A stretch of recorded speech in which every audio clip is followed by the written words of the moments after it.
Welcome to Lesson 9 in the ASP.NET MVC UI add-on course. In this lesson, we're going to tackle the tournament viewer. And quite frankly, this is one of the bigger forms in this project. In fact, it's the biggest. And so there's a lot of moving parts and a lot of things to think through, but we've set up a great foundation of all of our existing stuff, our existing forms, our existing ways of doing things that I think will be fine. So let's jump right in and look at what the tournament viewer in the WinForm application looks like. So it doesn't seem like a lot. It has the tournament name, it has a drop down of which rounds there are, and then inside of one selected round, we list the matchups, we select one, and it populates this over here where it says, okay, go ahead and enter the score and hit the score button to actually update that score. Doesn't seem like a lot, except there's a few kind of hiccups.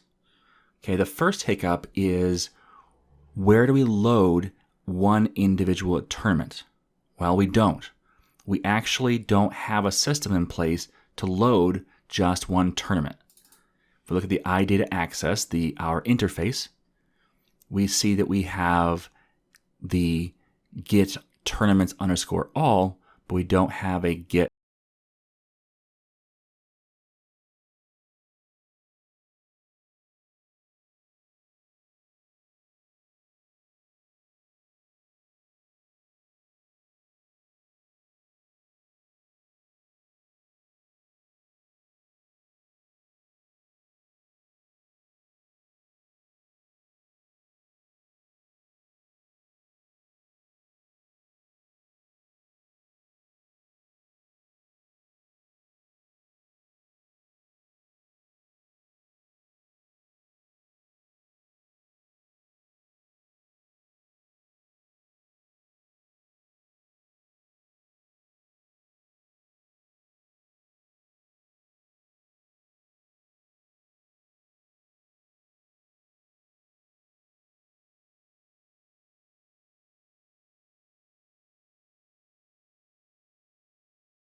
Then the user clicks something, clicks one of the entries, and this populates.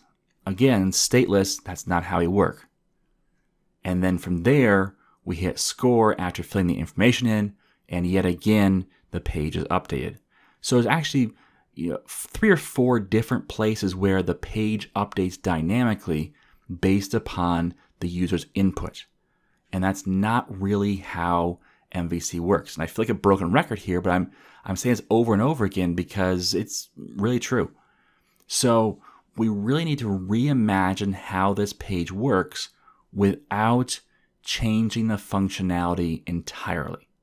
And that's one of the stipulations we had at the very beginning of this course. We said, okay, here's a scenario, and one of the parts of the scenario is the application really shouldn't change dramatically. We want to keep that consistent user experience, even if the pages look different. Now I've got an idea for this, and we're going to have to take this one chunk at a time, which it's always the best way to tackle a project. But my idea is we'd still have a tournament name here. Instead of a drop down for rounds, we'd actually have a set of links. And so it may have a header that says rounds, and then underneath it, it would have round 1, round 2, round 3, round 4, round 5.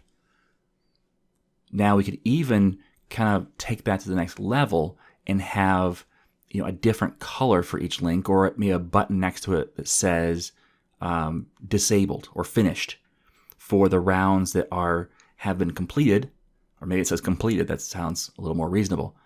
And then maybe other rounds would have a button next to them that says locked because it's not yet time for that round, whereas the current active round might have a green active button next to it. So we could kind of see where we are in the rounds. So we have these list of links down here, and then on the right hand side we would have all the matchups for the selected round. Now, by default, we'll have a default selection to be the active round because that seems most reasonable. And it will list all the matchups.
We want it to.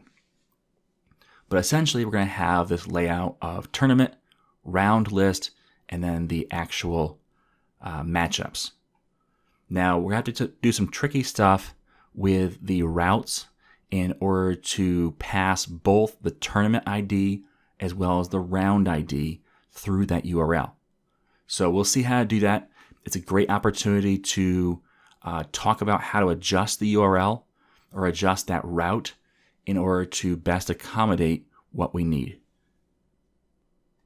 So I think the first thing to do at this point is just get something working. And sometimes that alone can be a catalyst for that snowball effect where you get something else working. And that's really how I approach big problems. Is I try not to think about, oh man, it's a huge problem, how do I fix everything? Because my brain can spin for days on how to fix a problem if it's a large one. Because I'll think of all the different nuances, all the different sections, and all the different pieces. But really what's helpful is to start pulling out the things that I know I can do right now that won't cause problems with the decisions I haven't yet made. So I know that I can display a page that has the tournament name on it. Simple. That's one thing. I know we want it, I know we need it, and I know that it's not going to disrupt anything else to have that there. So let's start by going to our MVC project and going to the controllers. I'm not going to create a new controller because I already have a tournaments controller. Now this tournaments controller only has a create in it. The index, which would be a list of tournaments, redirects to the home page because that's where the list of tournaments is. But now I want to create a new method. Now I'm doing this on my own instead of using the template for the first time. So if you're at all concerned about how this works, create a dummy project, create the template with the full read write, and then look at the actions and just copy and paste or at least mimic what they do. So public action result, and I'll say view.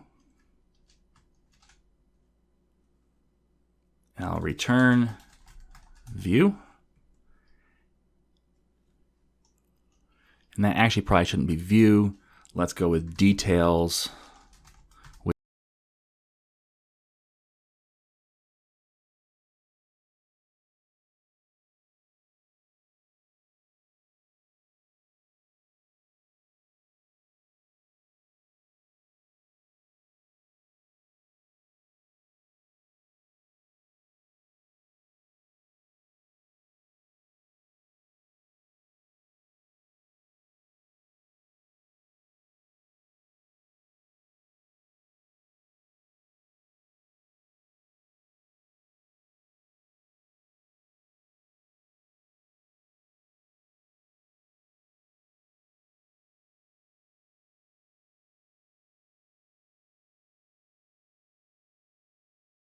controller. I'm going to load this. And now what I'm going to do is I'm going to say, let's give me, there's two ways I can do this. One is I could write inline, say tournaments.where, then do my link and say the ID matches the ID passed in. The problem is, what if the ID isn't there? Because don't forget, the user has the opportunity to type in their own ID. And we really don't want to trust users. So we need to figure out how to get this to work right. So let's do this.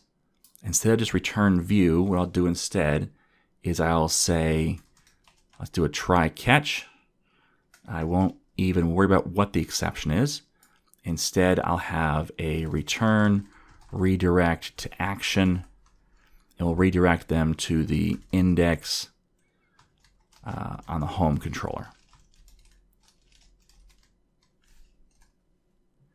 And what that'll do is if they pass in an invalid ID, then if we catch that, we're going to throw them back to the home page because that's where all the tournaments are. Now here we can do the return view with tournaments.where x equals greater than x.id.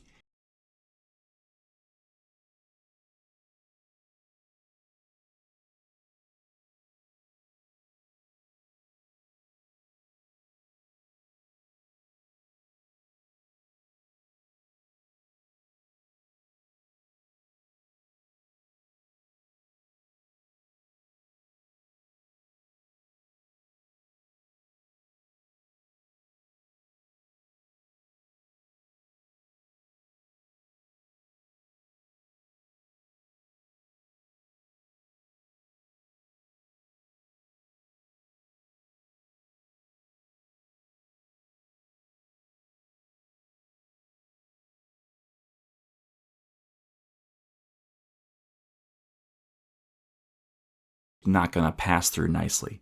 So I'm going to create a new model right at the bat. I already have this tournament MVC model.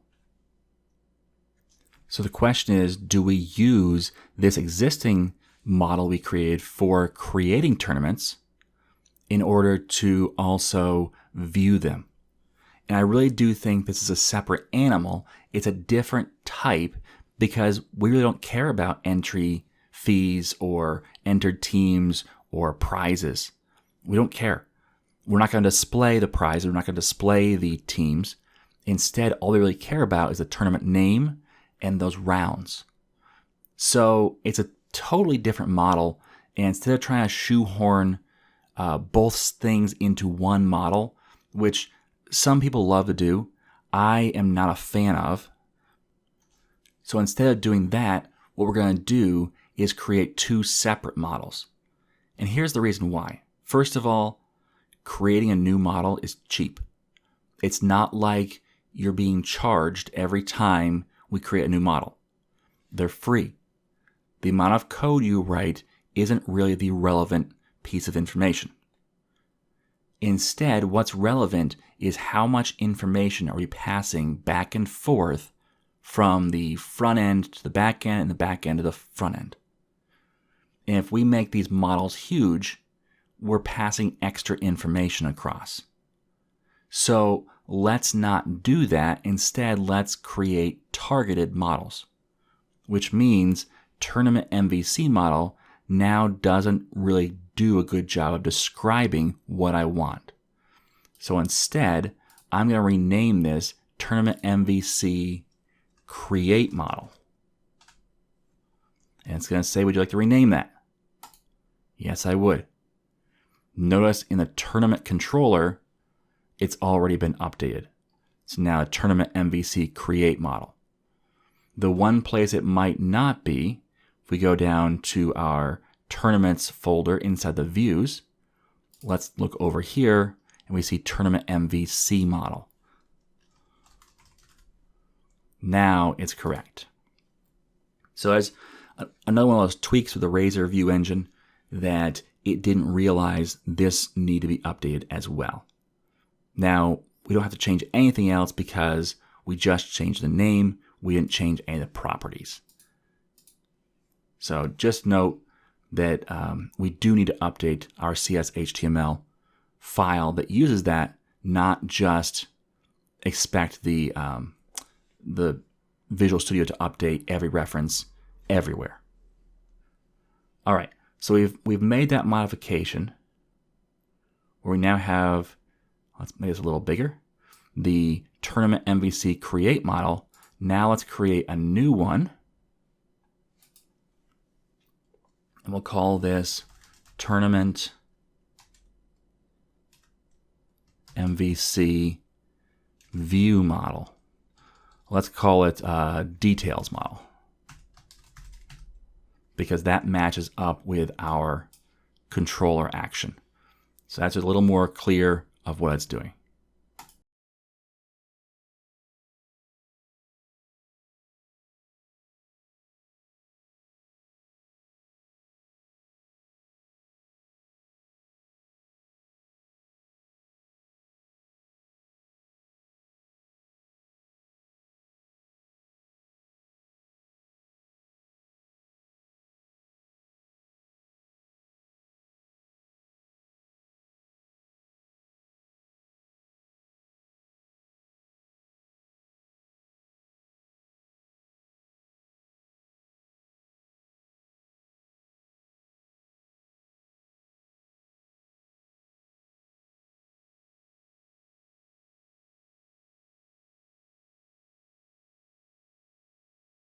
Now we can come back to the tournament controller, to our details, and say, instead of returning this directly, we now need to do some modification first. So we'll say tournament MVC details model. We'll say input equals new model. We'll say input dot tournament name equals, and we could do this right here, but I'm expecting we're going to use more than just the ID of the tournament.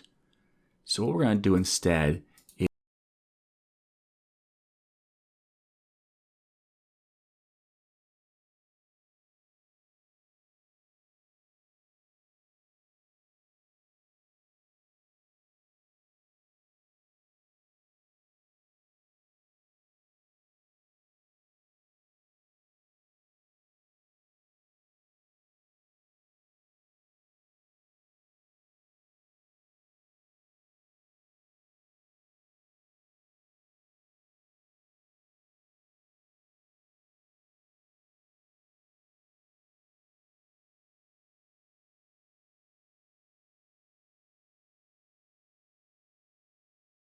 out.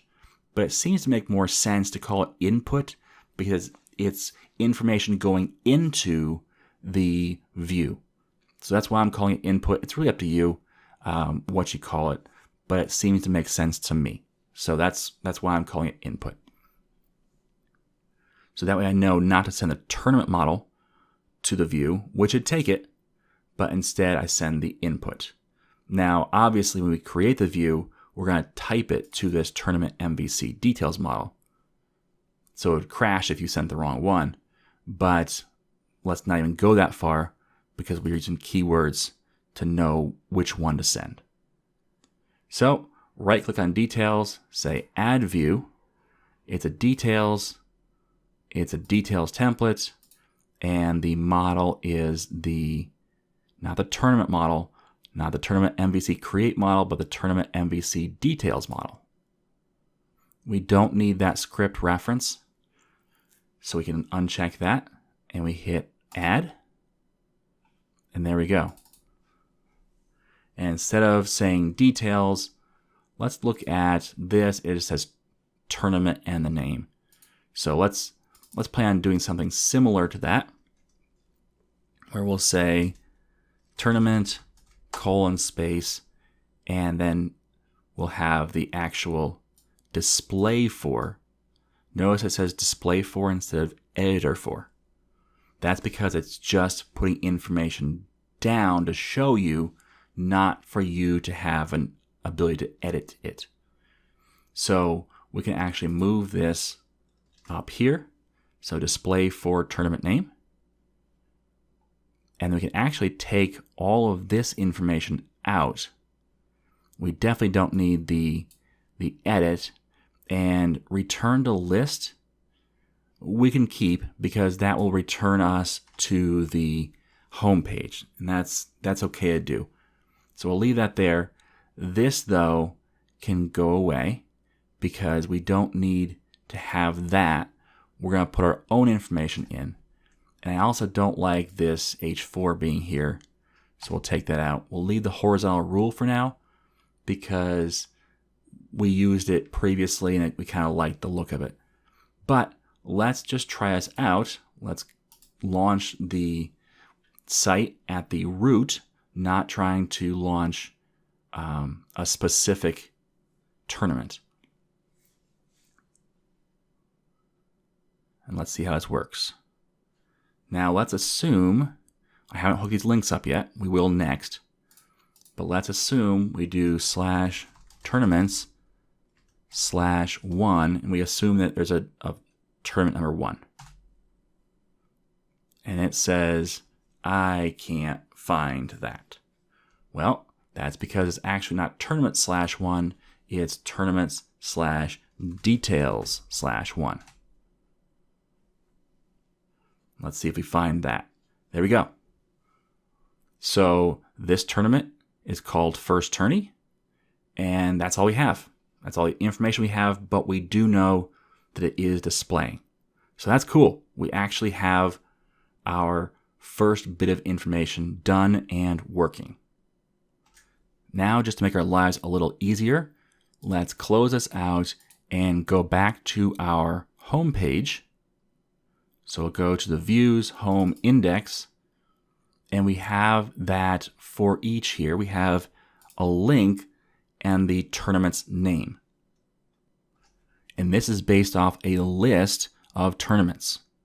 So instead of having this list item be a static anchor tag, what we can do is say, let's create a new one, and we'll say at html.actionLink.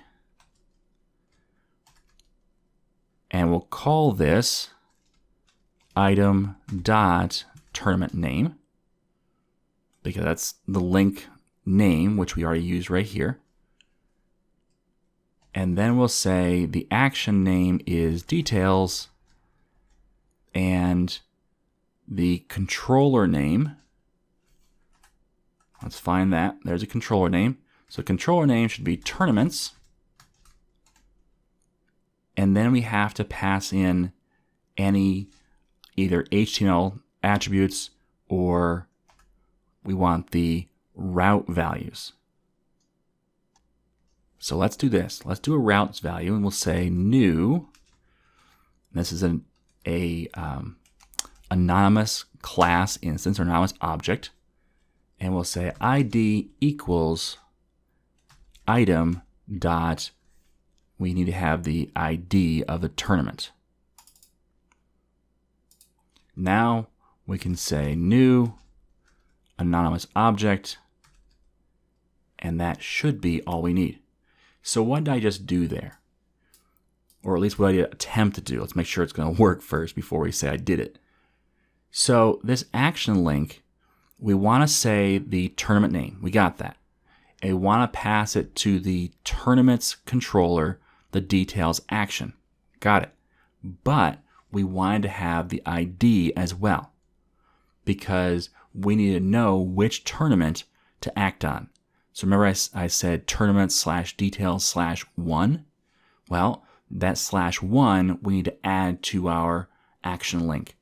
And so I added it as a route detail. So if you do a Control-Shift-Space here, you'll see that the route values are information about the route.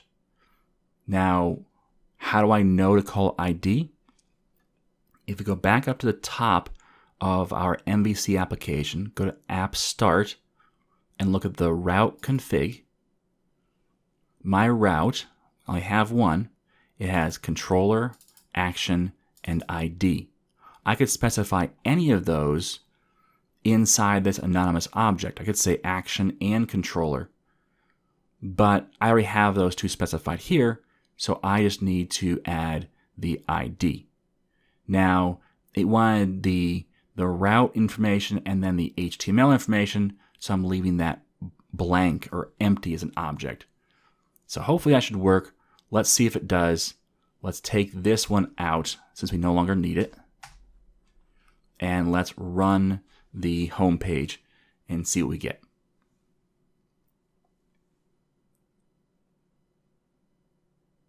All right, so let's click on First Tourney and see what happens. There we go. Tournament details /1. Back to list, which takes us back to the home page. It's being a little sluggish tonight.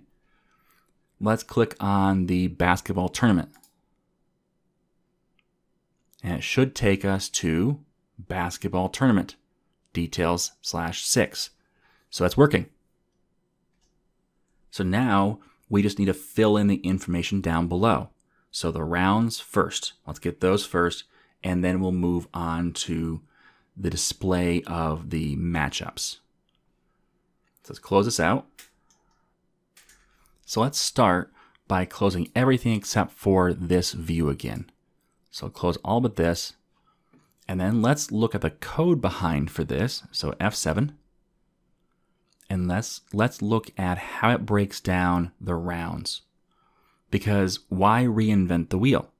If we already have some sort of code to figure out round information, why not use it? So this right here tells us how we do rounds. So let's read through it to make sure we know what's going on. First, we have this rounds object, which is a binding list of type int. So it's a list of int, essentially. The very first thing to do is add round 1. We assume we always have a round 1. Next, we loop through all of our matchups, look at the first matchup in the list of matchups. Remember this rounds is a list of a list. So when we loop through the rounds, doing a for each, we're actually getting a list of matchups. And those are all the matchups in a particular round. So we loop through all the rounds. We grab the first matchup in each round and say, hey, is your round greater than the current round? If it is, add that round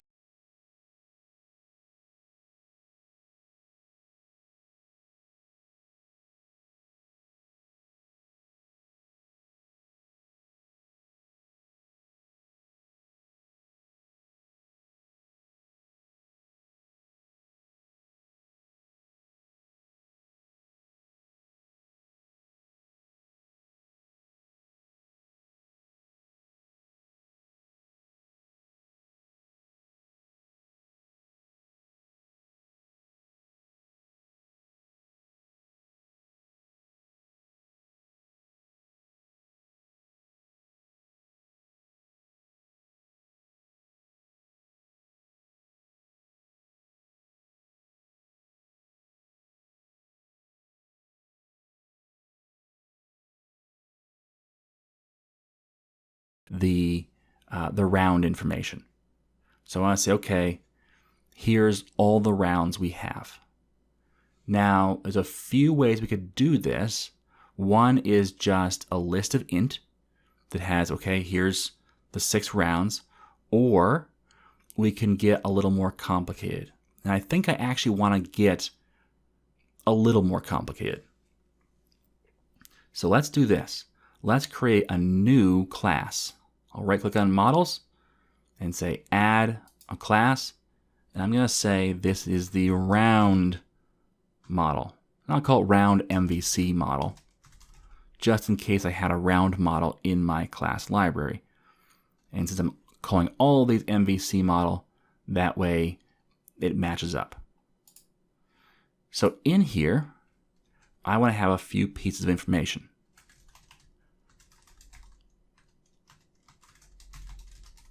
The round name. So that'd be round space 1. So ROUND space the number 1. Pretty simple. But then I want to say I have a Boolean is complete. And I have another Boolean is active. And I have a final Boolean that is locked. Now, this is one way of doing things. I have 3 different Booleans depending on the status of this item. So I have the round name, and I could set it's complete or it's not, it's active or it's not, it's locked or it's not.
How do we know that?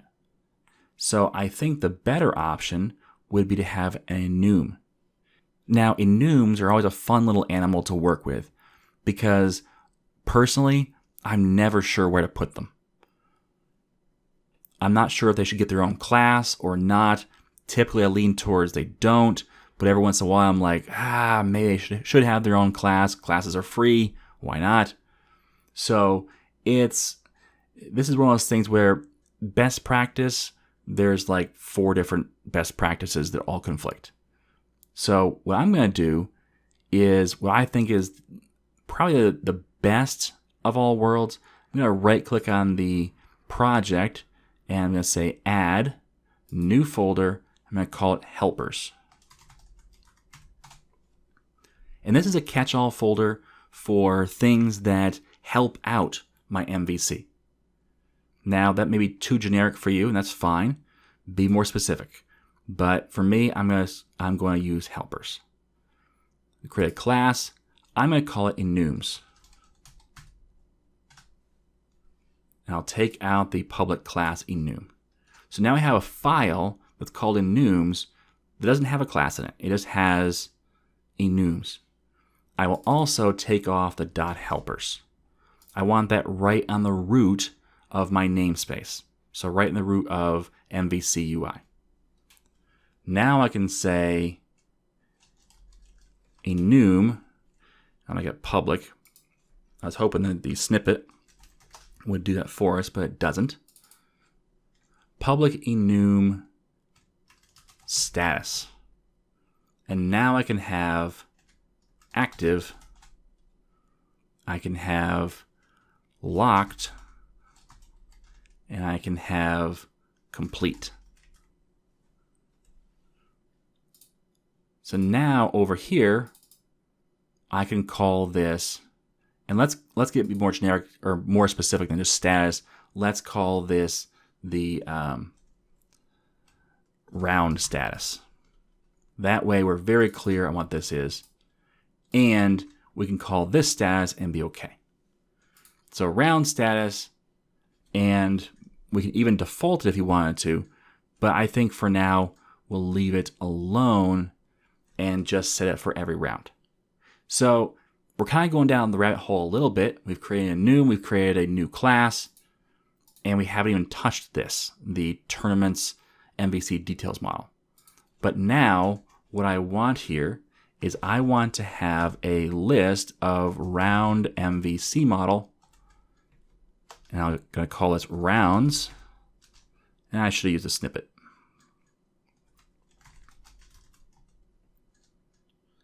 And at the very beginning, I'll say public.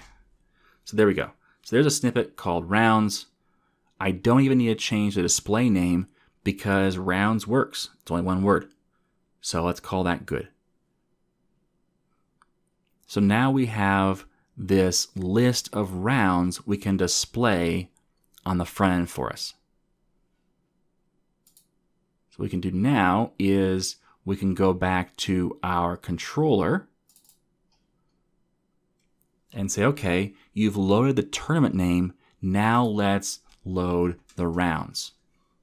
So we can say for each. We can even call it var for now because it's a lot less wordy than list of, I believe it's called matchups. And we can call this round in t dot rounds. And for each one, we're going to populate, we're going to add to input. Input dot rounds dot add. Now before I go any further, I realize something. In this model, I never initialize this list. That's a problem. So let's initialize it right here. That way, I don't have an error when I first add something to that list. Now, let's say add new round MVC model. We need the round name and we need the status. Now here's the problem. What number is this round? So if I said round name equals, how do I know what round it is? In a for each, it's a little bit difficult to tell because we don't have that counter. Now, there's a couple ways we can do this. One, we could do some link. So we could say round dot matchups dot first, or round dot first, because it's a list of matchups, and then dive in there and grab the round number. The only problem with that is if we do that, it's a lot of extra overhead as far as what C# is doing, where really we probably can just say this is the round number. Now, if we do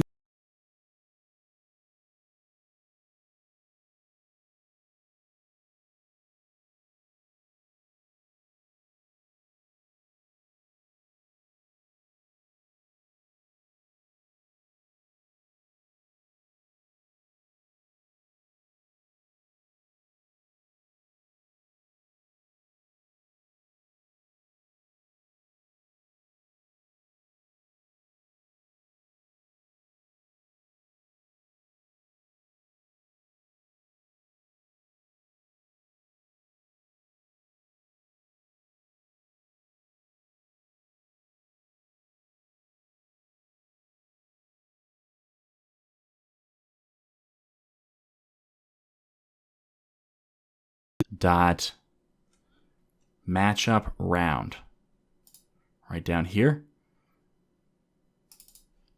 and then we'll say, well, we don't have to, but I'll say toString just to be complete. That way we know for sure it's not going to be adding this value. It won't because of the string up front, but when you have numbers, it definitely doesn't hurt, and sometimes it really helps to have that .toString. So we have the round name. Now let's figure out the status. Now, a status is based upon whether there are any active entries in that round, or whether they're all complete, or whether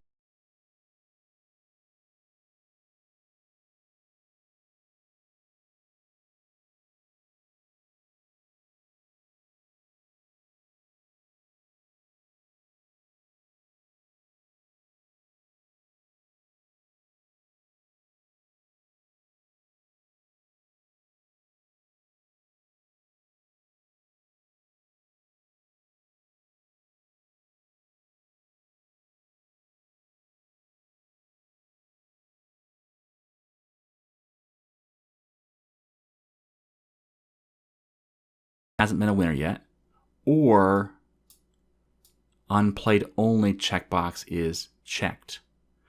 So what we're saying is show us all the matchups, but if this checkbox is checked, only show us where the winner is null. So we know if the winner is null, that matchup specifically has not yet been played. Which, that's fine. We now know which round is active if it has some that are and some that aren't, but it won't tell us if no one's played yet in this round, but it is the active round.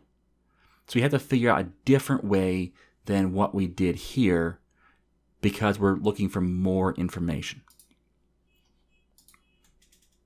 So this raises a little bit of an issue with our code.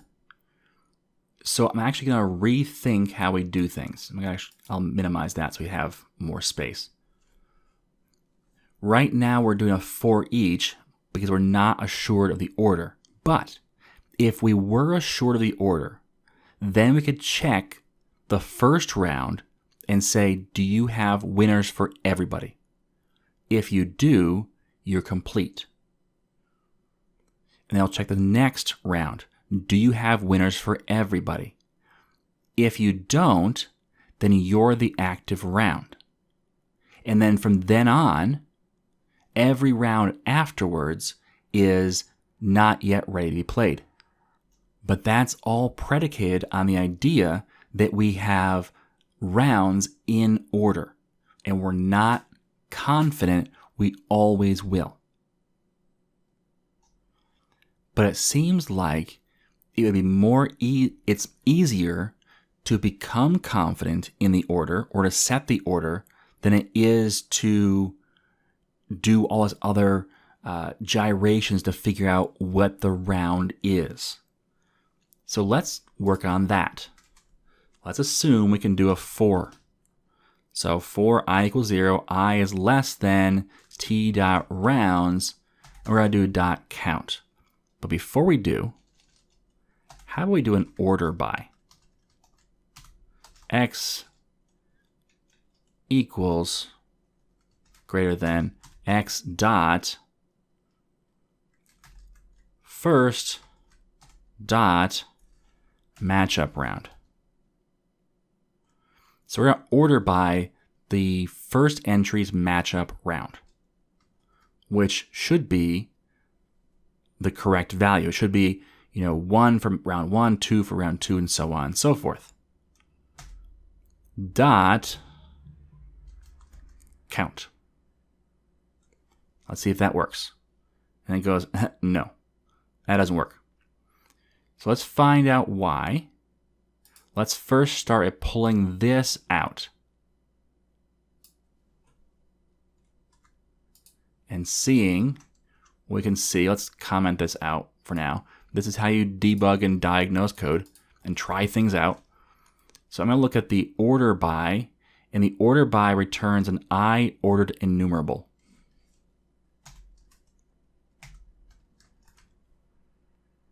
And yep, that can return a list.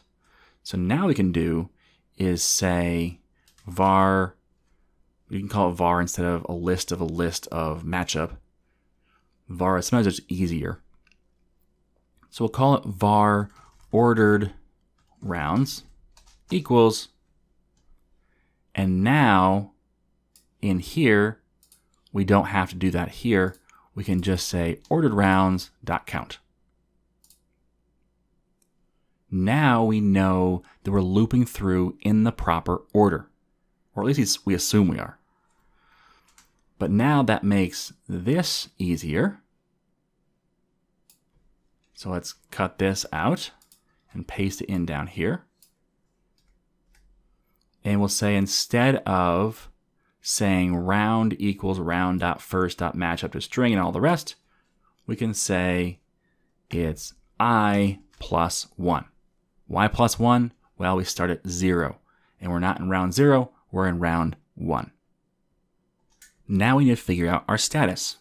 Well, we can do something simple like saying the status, that's of Let's see what type that is. That's a round MVC model.status is a round status type. So if we said round status equals, well, let's start off nothing. And now we can say down here, status equals status. Now status doesn't have anything assigned to it yet. And maybe we'll say that the initial value is round status dot complete, just so we have something. But actually, now that I think about it, maybe I should change that to locked. Even though we're going to override this, locked is probably the best status to have because it wouldn't allow anything to happen. And so therefore, by default, nothing can happen. But we'll say if ordered rounds, and then we'll say I, because that's the current round we're looking at. So if ordered rounds dot or I, and let's find, we could say true for all. That's a possibility. So true for all determines whether every element in the list of T matches the condition defined by a specified predicate. All right, let's try that. And we'll say x equals greater than x dot. And that's what we find out if we have a winner.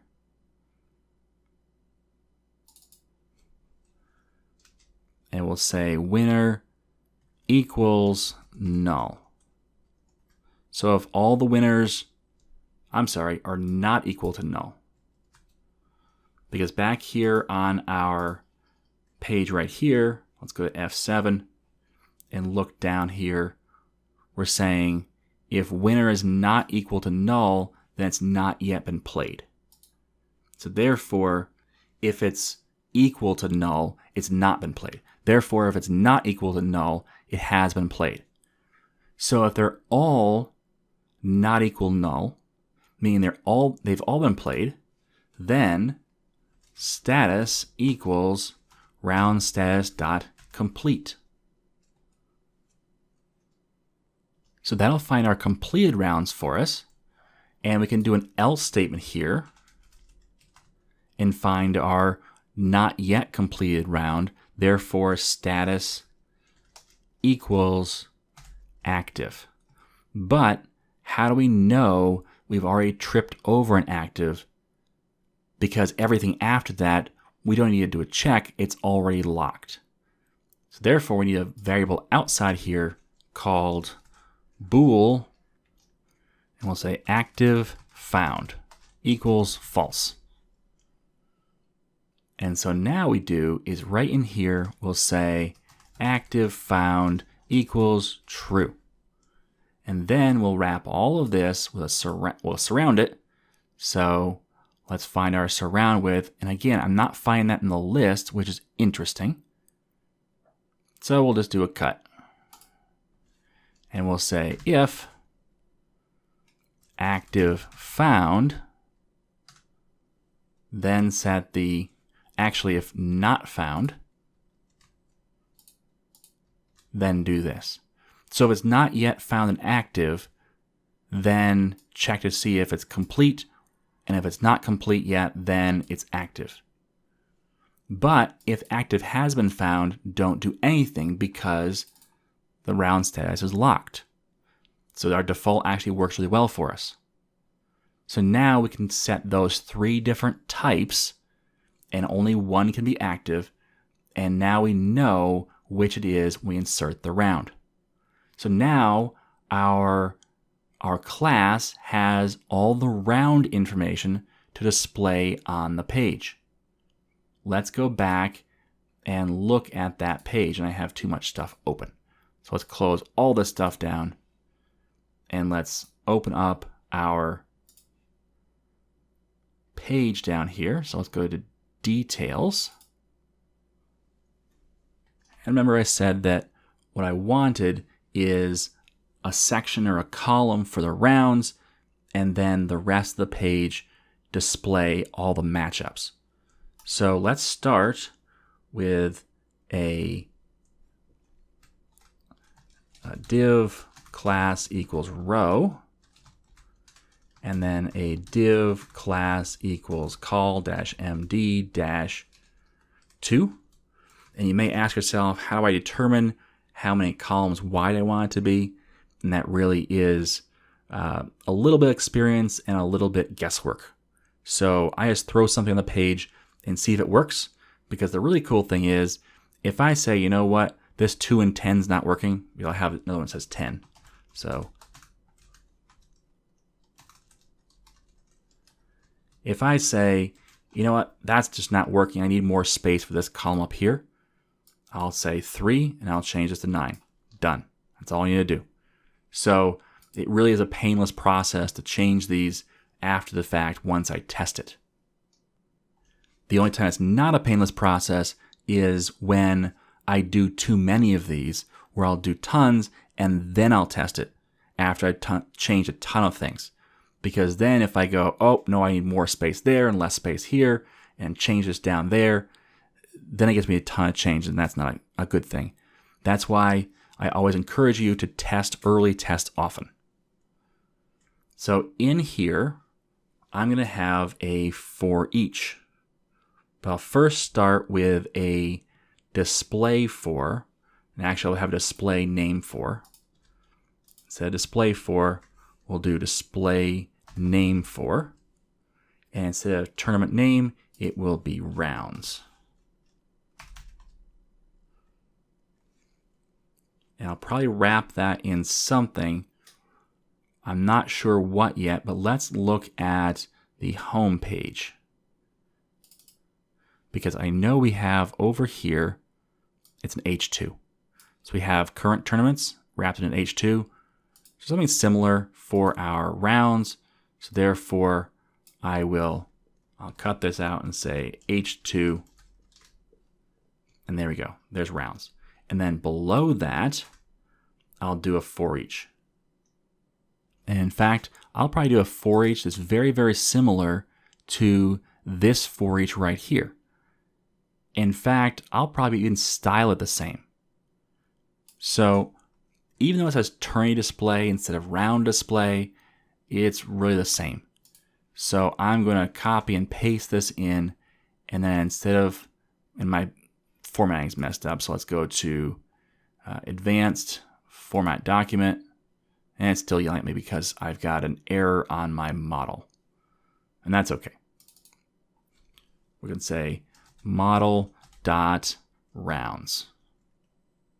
So for each item in model.rounds, I want you to say item dot, and let's leave it as an action link for now. So we'll say the round name is the action link.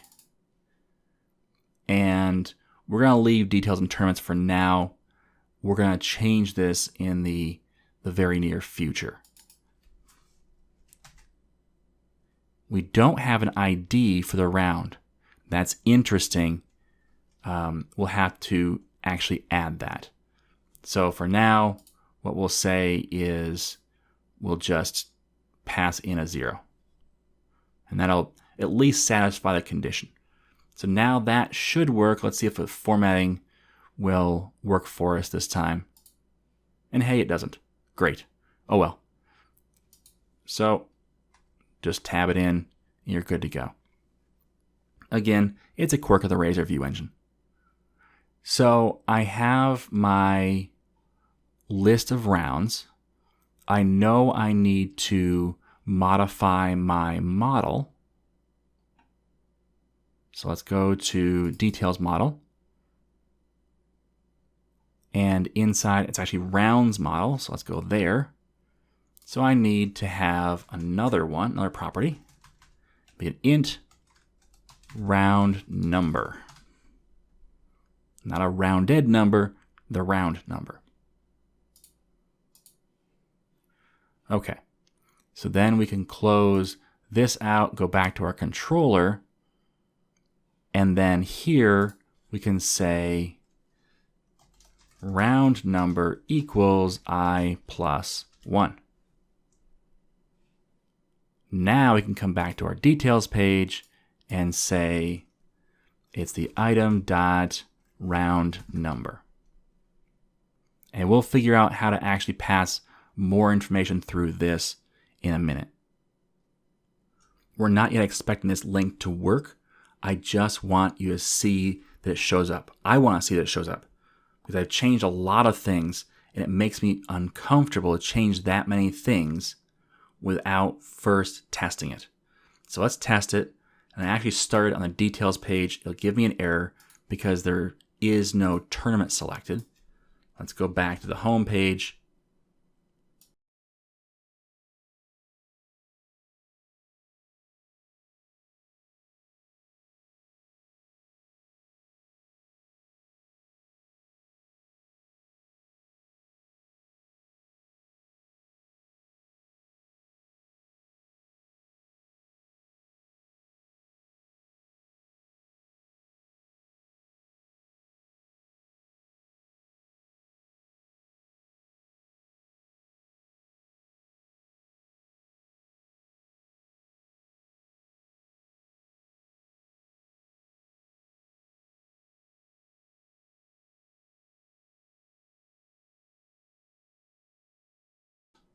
Plus an integer plus another integer. Because the text is first, when we do the addition, it's not addition, it's concatenation. It's adding that next thing and treating it as text.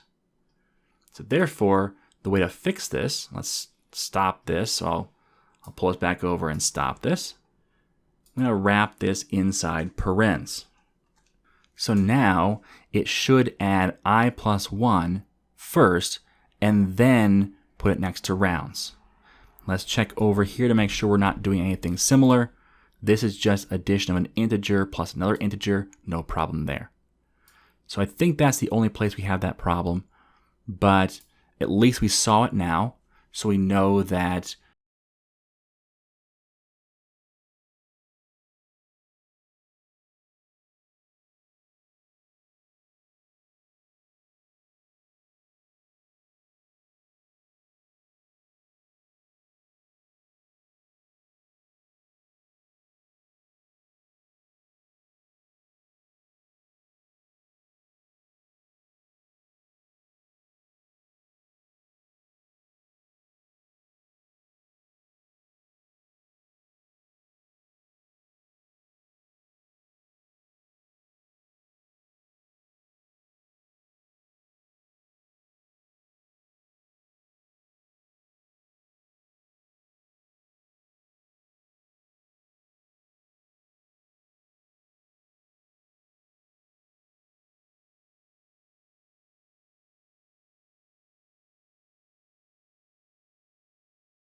details. We already have the information.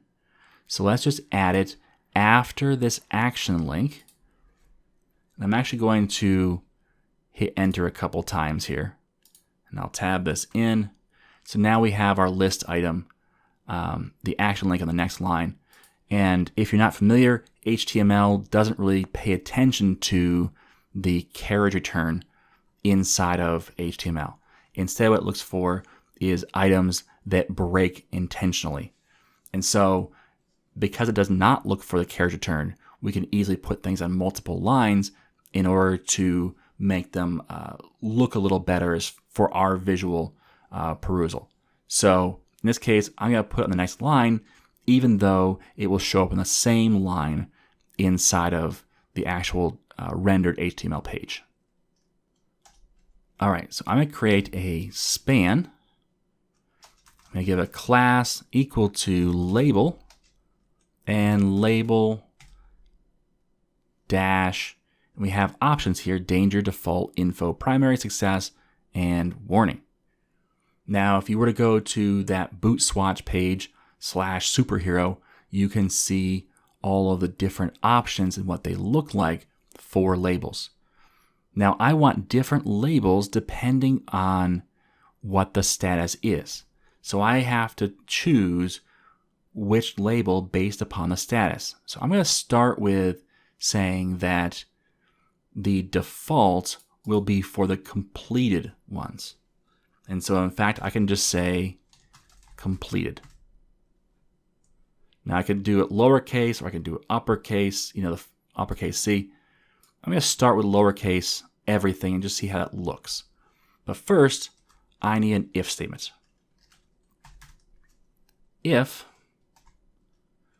item.status equals round status dot complete.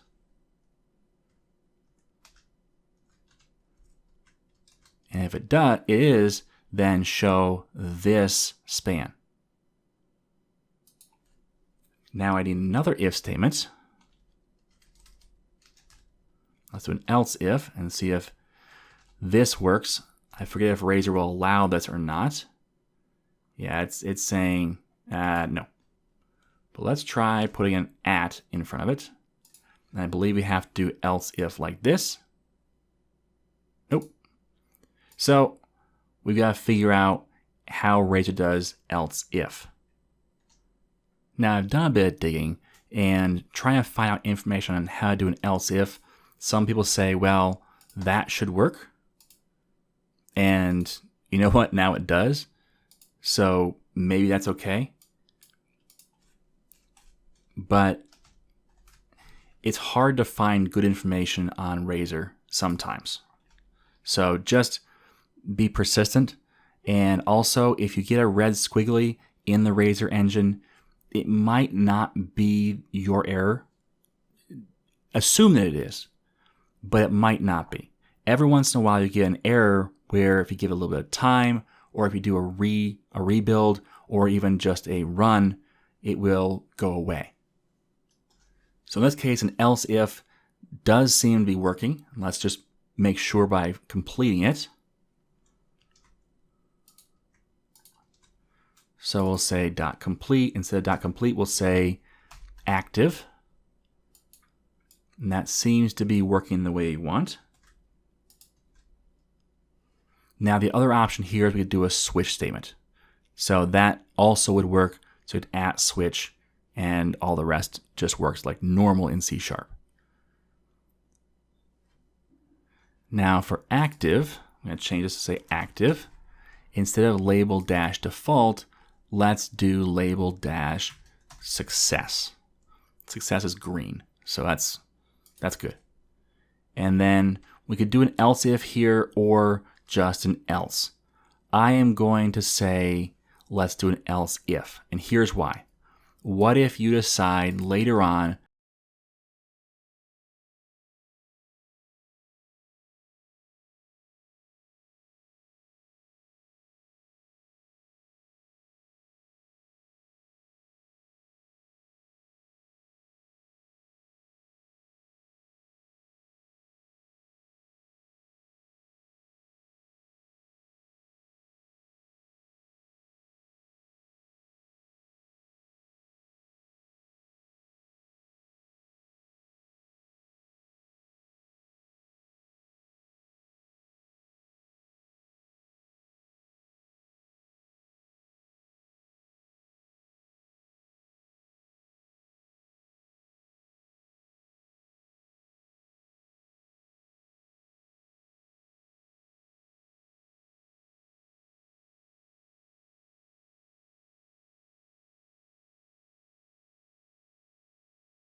our basketball tournament and just see if we've completed any rounds in this one.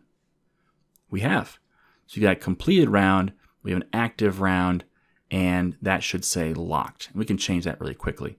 And in fact, since it's in our CS HTML, we can change that right now to say locked. Hit the little refresh button. It's actually going to reload the entire thing. Excellent. Not supposed to do that. You're supposed to just reload that page. Let's go back there.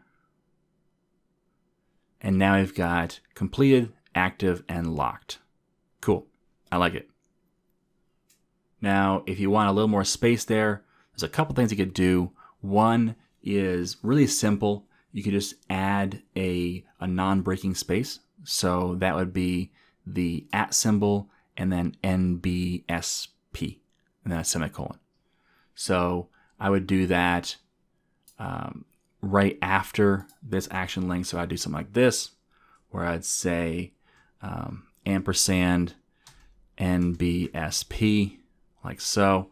That adds one space, an actual space, that's rendered on the page. And if I hit refresh right now, that'll show up. There we go. And notice because it did that, the completed actually moved to the next line. And why is that? Well, because we're only using 2 columns. Let's change that. Like I said, we just kind of throw it against the wall and see what sticks. Change it to 3. We have to remember to change this to 9, otherwise it would wrap underneath. You gotta save that, come back over here, run this again, and hopefully it should be, there we go, on the same line. And a little bit of testing is good because it shows us, that kind of problem before we have, in theory, now we probably never will, but in theory you could have 10 rounds, which adds one more character to this round. That's going to push it just a little bit further. And so that would be a problem then. And we might not find that out in testing. So that was good to see that there, since we're so very close. Now I did say there's other options for adding this little bit of space here. If you didn't want to do the non-breaking space, and I understand not wanting to do that, because that right there is kind of, it's shoehorning something in. It's not really the best solution. A better solution would be to apply some sort of style either on this span, so you have a margin left of a few pixels, or on this action link with a margin right of a few pixels. And the reason why it would be more ideal to do it that way is because then later you can just change that CSS and it changes everywhere you have something like this. Whereas the non-breaking space, if you wanted to add a little more space, maybe another non-breaking space would work, but maybe that's a little too much, and then you're kind of stuck with, well, that's what it is. Whereas with the margin, you can really dial it in how close you want it, how many pixels wide you want that space. So, and it's also then, if you decide everywhere I see this list, maybe there's more than one spot, I want to change that width. Well, you have to change everywhere that non-breaking space is. And so that's why typically we don't use the non-breaking space that often, but in this case, it's a really quick and simple fix for us without us diving into CSS even more. Now, before we progress on to the matchup information, let's look at one more thing, and that's this action link. Right now it goes to the tournament details, which is the page we're already on, and it passes in the round number is the ID. But that's not right, because the ID is the tournament ID. So let's instead pass in the round ID, because that way we can know which round to go to. Now let's see if this works first, and then we'll talk about what this does and if it works for us. Again, I launched the wrong page. Let's start back at the home page. Let's go to basketball tournament. And now let's go to round 1. Now, first of all, notice the tournaments/details/6, round 1. And now it says tournaments/details/6 question mark round ID equals 1. Now this in HTML terms is called a route parameter or a parameter. If you wanted multiple parameters, you'd have an ampersand and then something else. Like so. But in this case, we just have the one parameter and it's round ID equals 1. And nothing really happened. But in our controller action, for details, we can accept that value.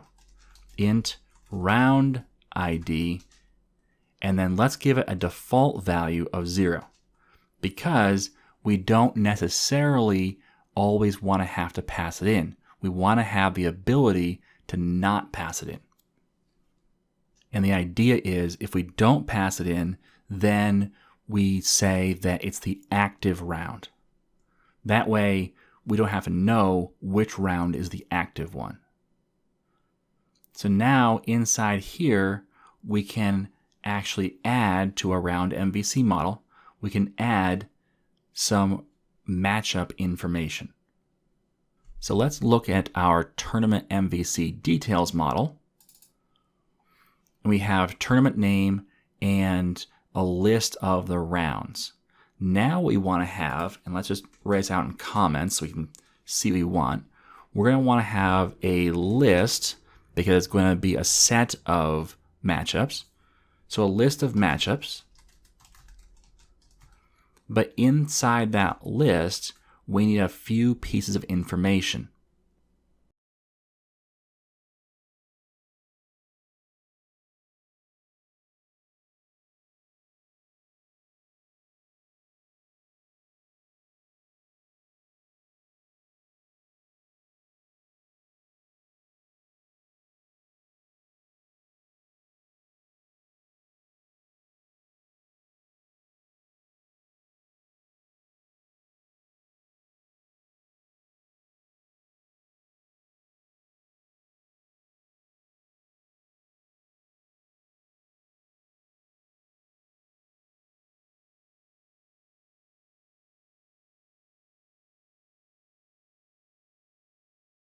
We have the ID of the matchup entry, the team competing ID, the actual team ID, and their score. So we have all this information coming through. We don't need nearly all of this. So what information specifically do we need? Well, let's go back to our model and start talking it through.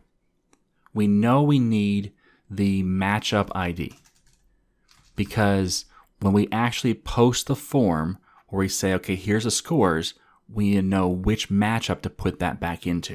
So we need the matchup ID. What else do we need? Well, we need a matchup entry ID. And we also need the associated team name. And that's kind of critical because we have that twice. We have two different matchups or matchup entries, and their associated team names are of course different. Or at least in theory we do. We do have those instances where we only have one team because the other team is a bye. So let's just keep that in the back of our minds, and we'll come across it, I'm sure, and we'll have to make sure we've covered it properly. So we have our matchup ID, our matchup entry ID, and the team associated with it.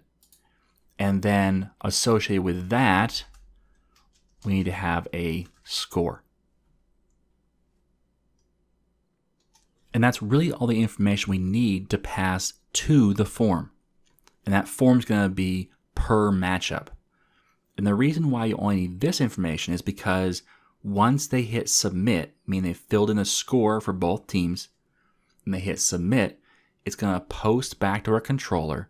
And inside our controller, we're going to find that matchup, put the scores in the right matchup entries, and then mark the winner and all the rest.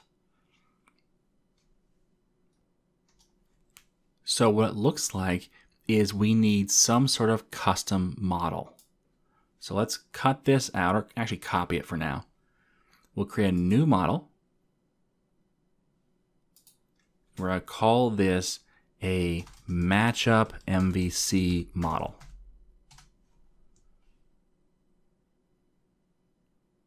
I actually put that in the wrong spot, so let's go ahead and undo that. Let's go up to our models folder. There we go. And now I can say matchup MVC model.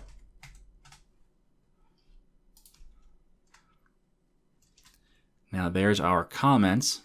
So we need to have a int matchup ID. That's the overall matchup. We need to have a matchup entry ID, but for the first team. So we'll say first team matchup entry ID.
Where I actually created, up here, where I created one for create and one for details, but they're both serving the tournament model.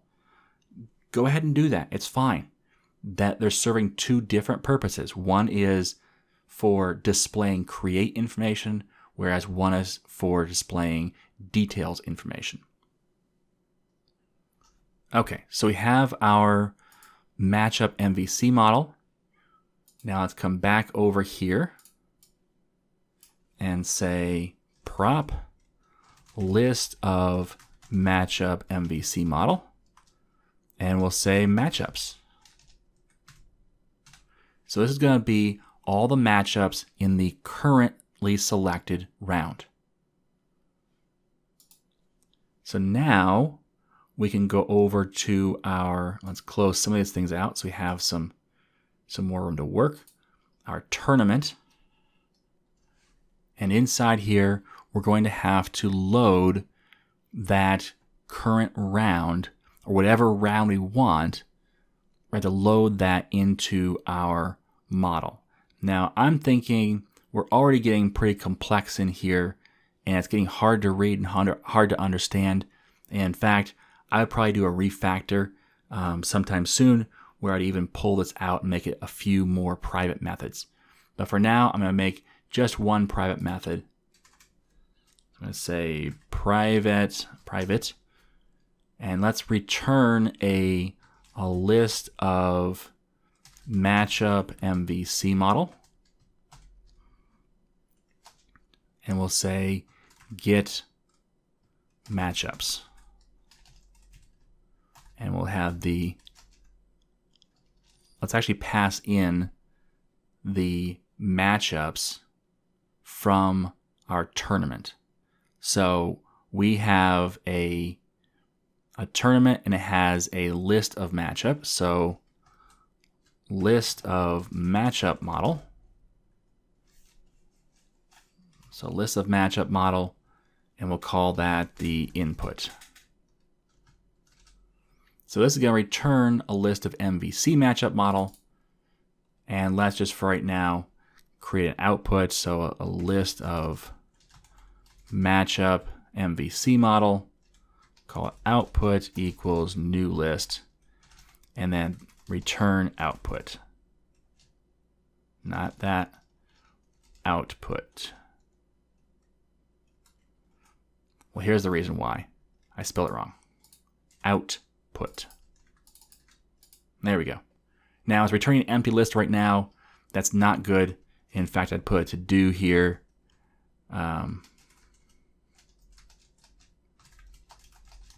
Fill this in. Or even I might do a throw new not implemented exception, just so I know that I'm not relying on this accidentally. So, but with this, what I can do is I can have a little check up here. So we're going to loop through and say, right now we're looping through in our for loop, we're looping through our rounds. And so I can say, right down here, let's have it actually up here. Sorry.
It defaults to 0. If we find this active record, we have another if inside here. If, and this is round ID equals, double equals 0. If it equals 0, then round ID equals I plus 1. So what did I just do?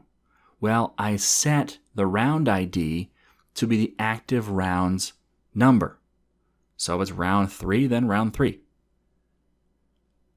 That way, down here, I can say, let's actually do the get matchup. So I can say equals get matchups, and I have to pass in a list of matchups. Well, I have this ordered rounds already, so I can say ordered rounds, but instead of I, which I don't have anymore, I can pass in round ID minus 1. Now, why minus 1? Well, this list right here is 0 based. But when I ask for the round numbers are 1 based, meaning the very first round is labeled round 1.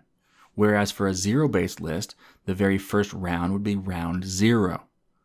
So therefore, I have to convert this 1 based list over to a 0 based list for lookup.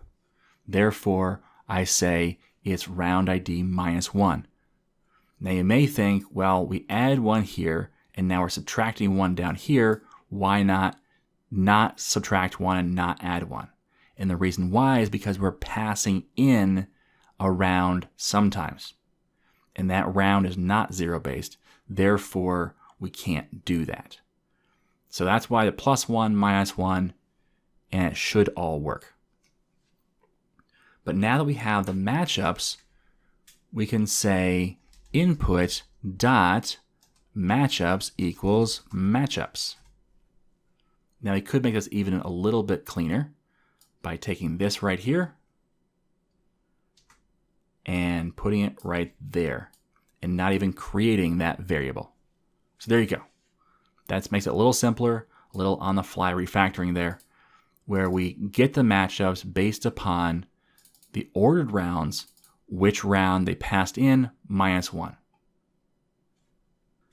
Now at this point, the get matchups doesn't actually do anything, but we're assuming it will. We're assuming it's going to do what it says it's going to do and convert the list of matchup model over to list of matchup MVC model. So let's go ahead and do that. We'll start by taking out our throw and our to-do, and instead we're going to do a for each, and we'll loop through the items in the input. And now for each one, we're going to say output.add new matchup MVC model. We can start adding items to this list. So what we need is first the matchup ID. Let's start there. Matchup ID equals item dot, let's get rid of this. There we go. Item dot ID. It's the unique identifier for the matchup. Cool. That's pretty simple. And in fact, it might be easier if we actually have this list in a new list over here, just so we can see it. We can actually shrink it down some, but that we can read through it in the order we have it. We can put the semicolon at the end so it stops yelling at us. Next, we need the first team matchup entry ID. So first team matchup entry ID equals item dot, and what we have instead is a list of entries. Now, we may not have more than one entry. So what do we do about that? And my thought is for now, we ignore it because we're not worrying about the second one yet. We know we have one. So matchup entry 0 dot, and this is the ID of that matchup. And then we have the first team name equals item dot entries. That's position 0. And then we have the team competing dot team name. And then we have first team score. And really, that may be a variable or may not be. So we have to say item dot entries, and we'll say it's position 0, and we'll say score. That way we actually have it in case it's there, and if not, it'll take the default value. And now we're back to, well, what if we don't have two entries? What if the second one is the buy? And the buy doesn't necessarily have an entry. Well, in that case, let's do this. Inside our for each, we're going to create three variables. String ID, let's call it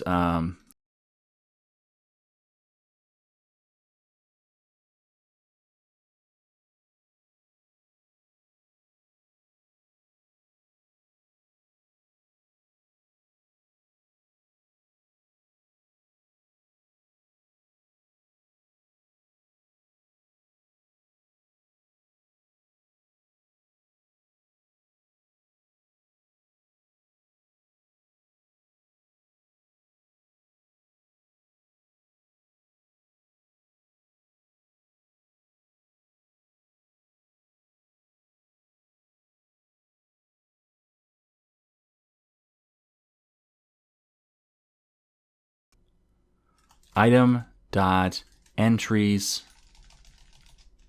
entries dot count is greater than 1, so it has more than one entry, then we're going to say team2id equals item dot entries at position 1, which is the second one, and we'll have the ID. Team2name equals item dot entries at position 1 dot team competing dot team name, and team2 score equals item dot entries at position 1 dot score. And now down here we can safely say second team matchup entry equals team2 ID. Second team name equals team2 name. Oops. Let's undo that. We need to add a comma there. That's what we need to do. And second team score equals team2 score. So now we'll have the score, we'll have the team name, and we'll have the ID if it's present. And if it's not, it will say bye, and it will have no score, and it will have no ID. That should work, I assume. And we're going to find out pretty quick when we actually go to display it. So I think that should be all we need to do in order to have the get matchups method work. And again, we're just kind of plugging away at this, breaking it down into small chunks, doing the small chunks, and then moving on. So now we have populated this matchups list.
Let's go to the home page, and we'll select basketball tournament.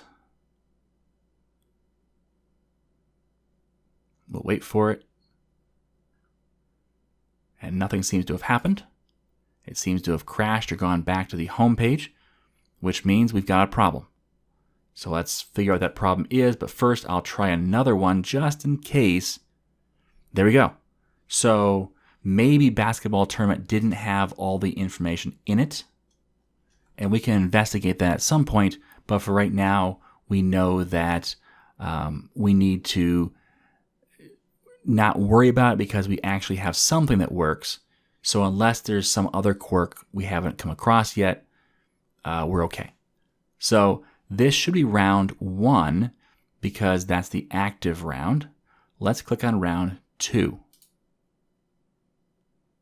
We'll wait for it and see what happens here. It goes back to this page. That's interesting. So the issue seems to be something to do with pages where it's not yet complete. Maybe we're not going to the right active record. Let's start with our Better MVC tournament again. Make sure it loads again. It does. Make sure that round 2 doesn't load.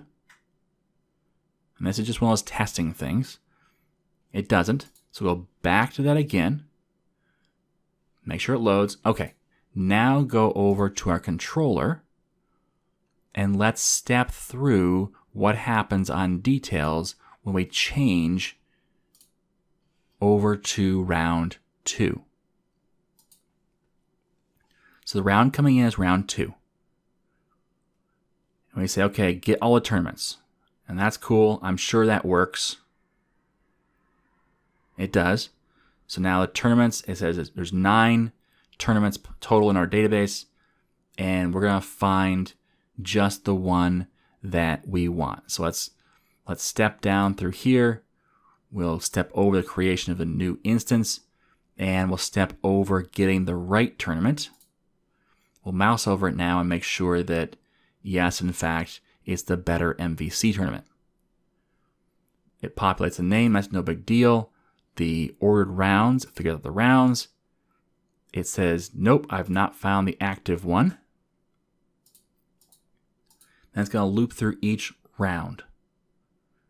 Now, as ordered rounds, let's just inspect this. Notice it says round count is 4 and then 2. I'm sorry, the inside the round, the count is 4, 2, and 1. And that's good because that means this is the first round, second round, and third round. So that's good. So we can not worry about that. So by default, the status is locked. The active has not yet been found.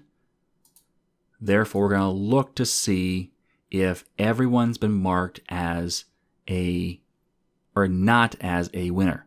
Meaning that the winner is not equal to null for all of them. Meaning they all have winner. So it says, nope, they don't all have a winner. Therefore, this isn't a complete round. Instead, it would be an active round. Because in this first round,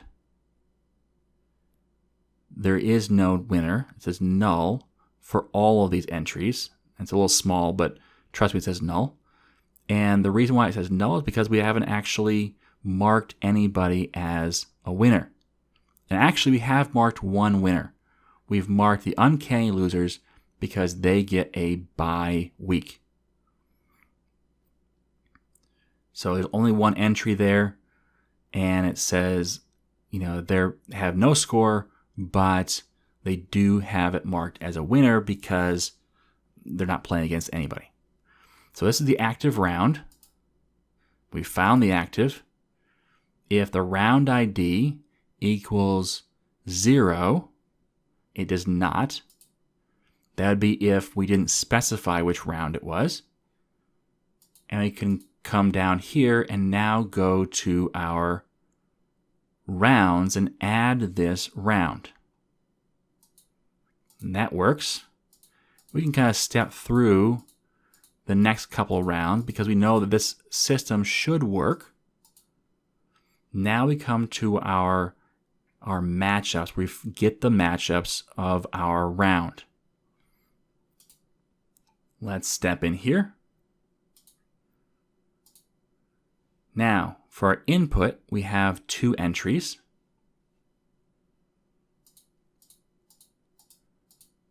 So we first initialize our 3 temporary variables. We then say entries.count is greater than 1. It's 2. Therefore, we can go ahead and look for team 2's information. So item.entries, there's 2 entries. But check this out. We have an ID, that's 55. Let's zoom in for you here. An ID of 55, that's cool. But let's look at the entries again. Entry 0, actually entry, doesn't matter, but let's look at entry 1. It says ID is 55, but look at the team competing. It's null, which means we don't know who's competing yet. So if we don't know who's competing yet, we can't show this round because we don't know. It may be that it's going to come in the future, but we don't know right now.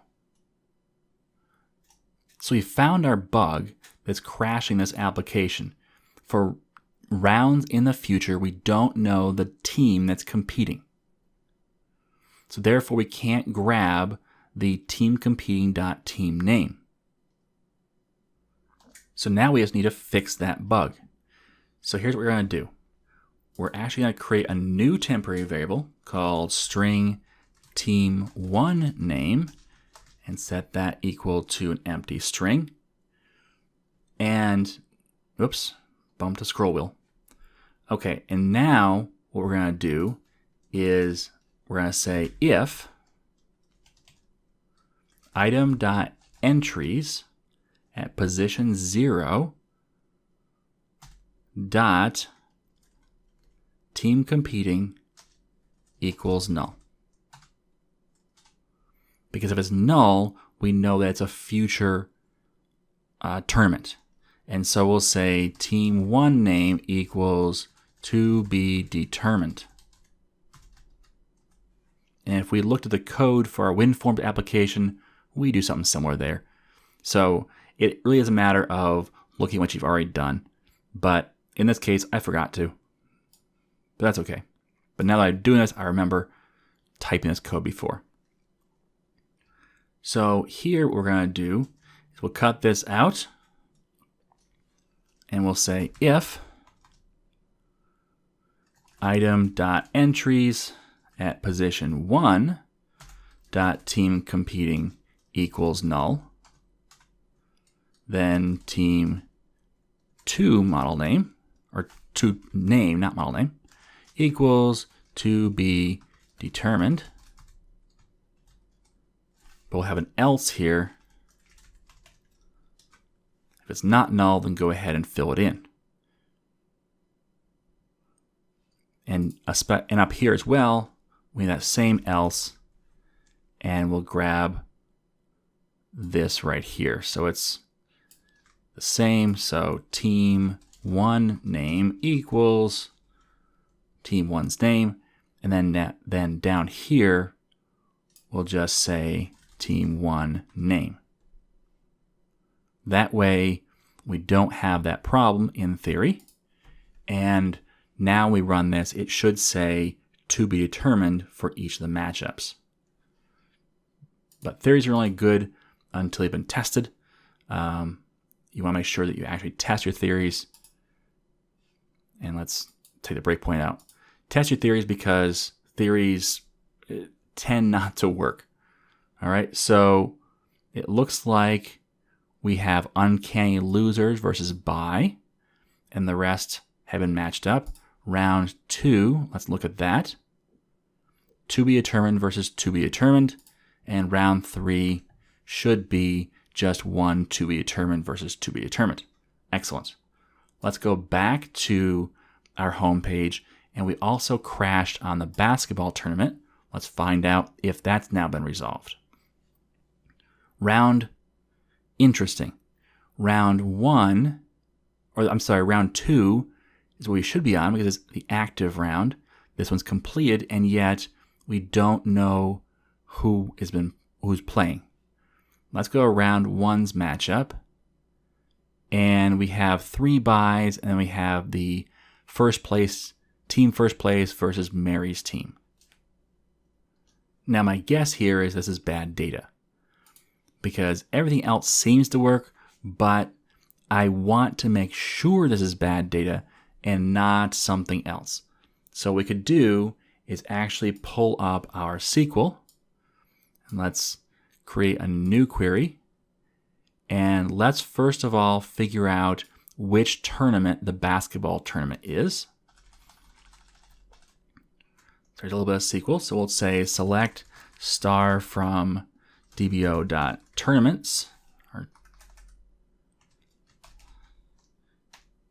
and we have the basketball tournament is ID number 6, which we should have known because it's right there. Oops. Oh well. Now let's look at all the matchups by tournament ID. So to execute a store procedure, I say exec dbo.sp matchups, and we'll get them by tournament. And the tournament ID we pass in is 6. And so we run this, and here's the matchups. For round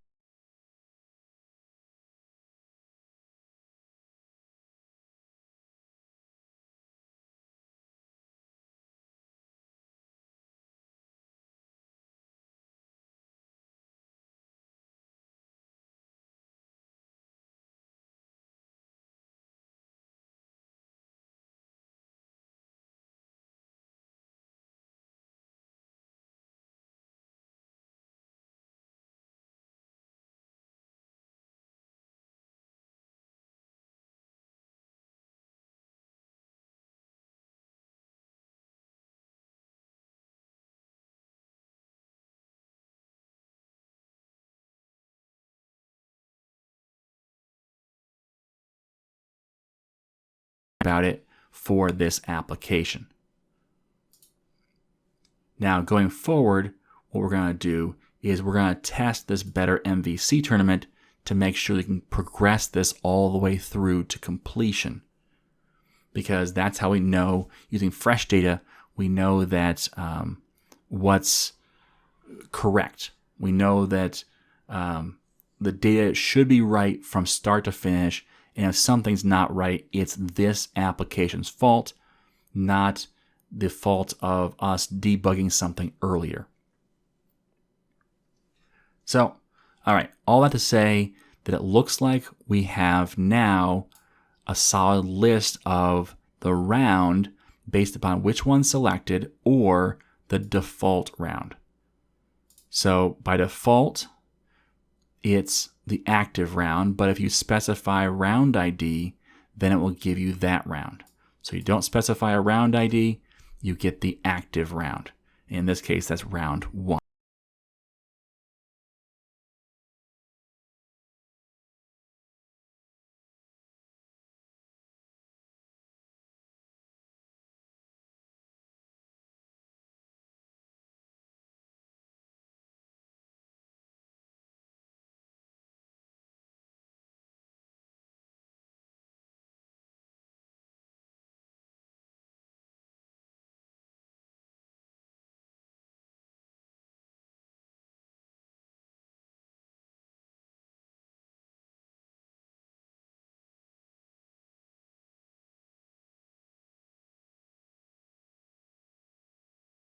But that's okay. We'll copy the whole thing from the @begin form all the way through the end. So I'm going to copy this, go to my details page, and then inside the for each, I'm actually going to paste this whole thing.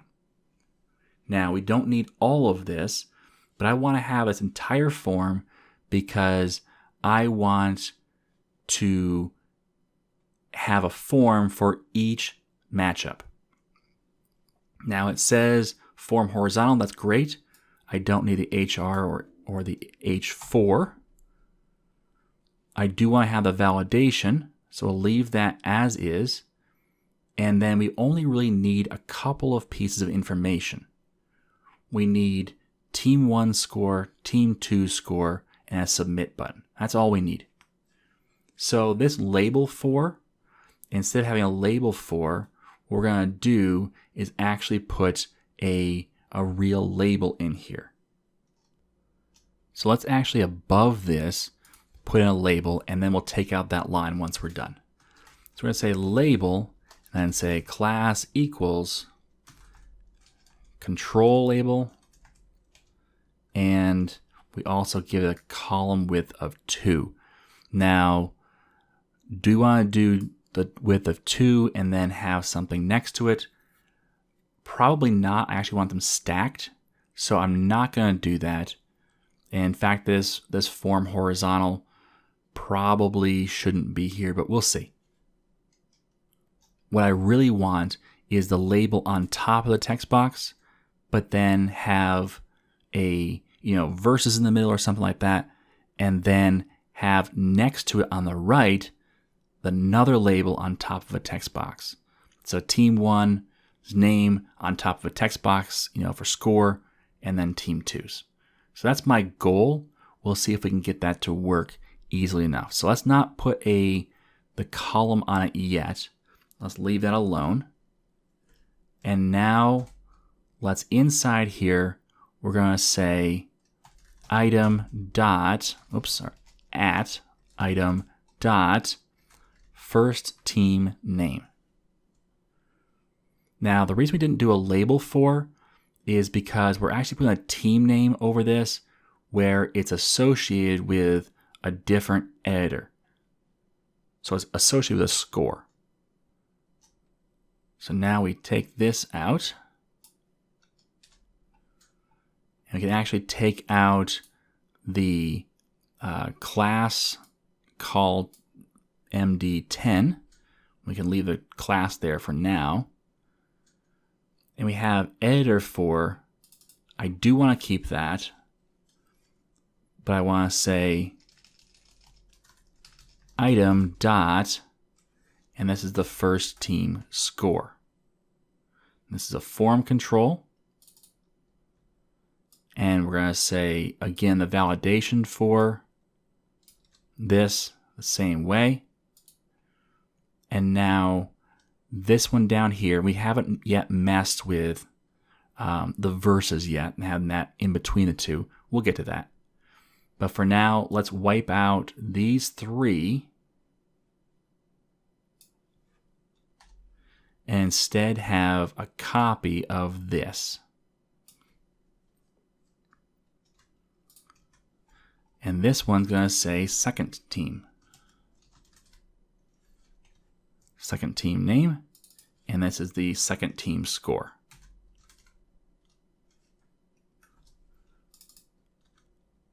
And second team score again. And then we'll have this button that submits, but it's not going to just submit and say create. It's going to say score match. Let's call it that for good. Right now it's button default. We'll probably change that to something else. Maybe info or maybe success or primary. We'll see. But for now, let's see if that works. Again, the form won't work. It won't post anywhere, but let's see if it actually displays the way we want it to. Taking those baby steps towards a working application. And nope. And the reason why is it says unexpected using after the @ symbol. Once inside code, you don't need to prefix constructs like the using with an @. So let's go back over to our details, and we're going to loop down here to right here. We have an @ for each, so we don't need this @.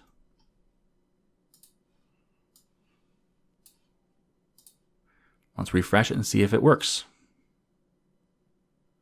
Something worked, because now I have scores for all of my matchups, even by. Let's go back to the home and see if we can't get something to load as far as scores for the basketball tournament. Round 1 should have scores. It doesn't. Now it's interesting because we believe that it does. In fact, if we pull up SQL, let's pull it up over here. We have a matchup. Let's look at matchup of 16. So select star from dbo.matchups where matchup ID or where ID equals 16.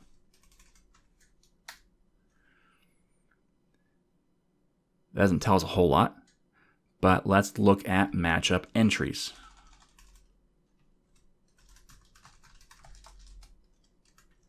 matchup entries where matchup ID equals 16. I should have 2 in this. Oh, just 1 because it's the by. Great. Got the wrong one. Let's run this again.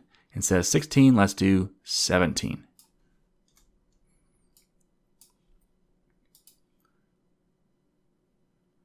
And here's our matchup ID, our matchup entry ID, where it says, okay, here's a matchup, here's the parent matchup, the team competing is 3, and the score is null. Interesting. So it looks like even though we have something filled out for this basketball tournament, it's not really accurate. Let's go and actually browse our tables and look at the matchup entries in general. In fact, let's just do a select star from matchup entry. So it looks like I have a score for some of these, but not a ton. Let's take this particular one, 124, whatever that's a score for, and say the matchup ID is 2. So let's look at matchup ID of 2. And it's for tournament 1, and there's a winner marked. So let's go back to this list. I know which one tournament 1 is. It's the first tourney. So in here, we should have, in round 1, scores. And in fact, we do. 1-0, because bye doesn't get a score. And team first place lost to Sue's team, 124-0. So the scores are working. So it looks like we've got something going on here that's what we want. Now, the next question is, do we need to change this layout? And honestly, I kind of like this layout because it's pretty obvious what the matchup is. Now, if we have 4, let's go back to our the one we created, the Better MVC tournament. If we have 4 matchups, then it kind of scrolls off the page. But I have a solution for that. Let's go back over here to our setup here. We have a call MD of 9. Then we have this unordered list, which we shouldn't have an unordered list. Not anymore. So let's take that out. And let's just save that and make sure, I'll refresh the page. I'll bring it over here so you can see it. Let's make sure it didn't change anything. Well, it moved things over to the left a little bit, but it didn't change anything. But I'm noticing I have this whole bunch of white space over here that I could take advantage of. So let's move this back over, and I'm going to look at taking this right here and applying to each form. I'm going to apply a class. So let's first take this for each statement. And I'm going to move it over one. That's more appropriate for where it should be. But I'm going to cut it out.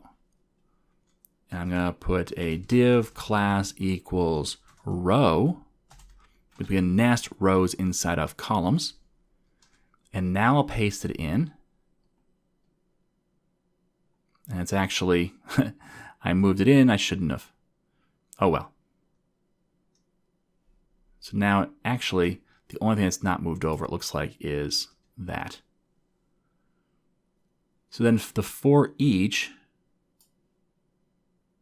actually no, it looks like they should all be moved over 1, which is interesting. I'm not sure how that works, but that's okay.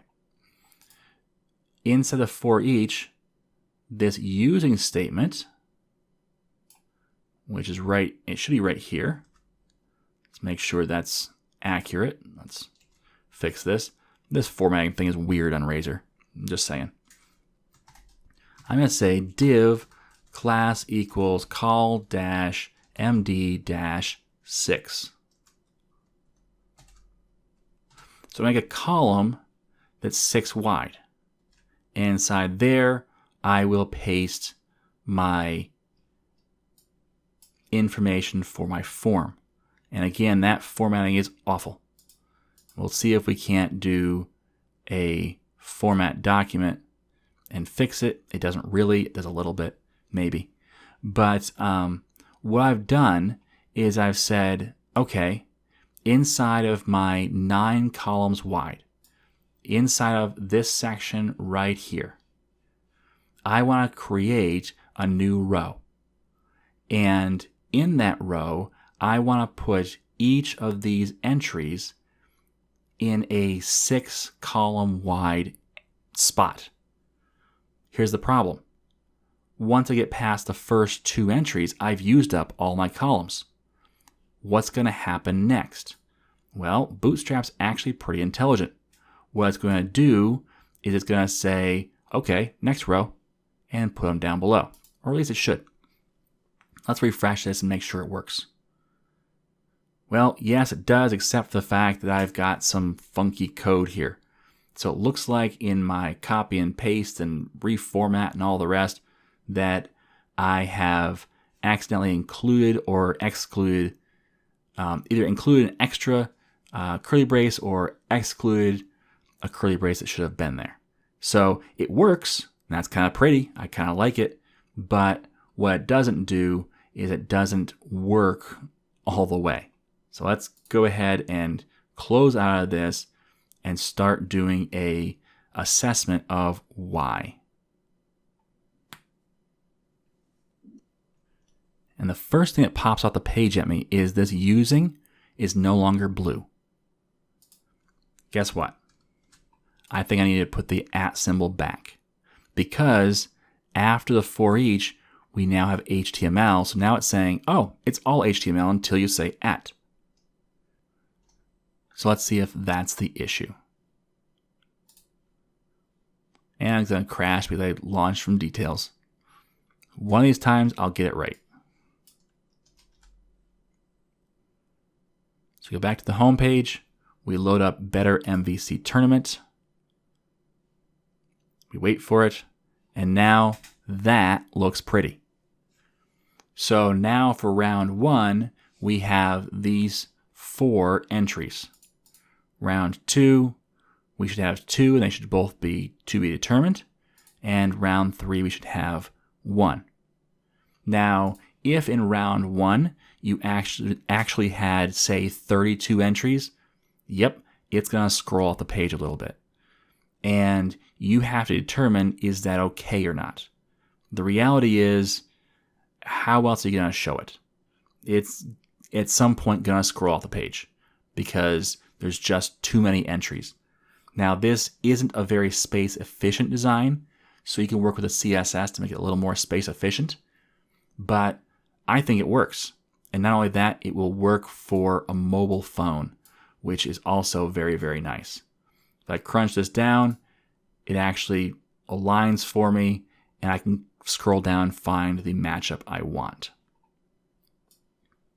The only thing I might do is I might put a horizontal rule underneath each score match. Let's look at that and see if it actually works the way I want it to. So underneath the score match, let's just put a HR. I'll save that. I'll bring this back over and I'll hit refresh.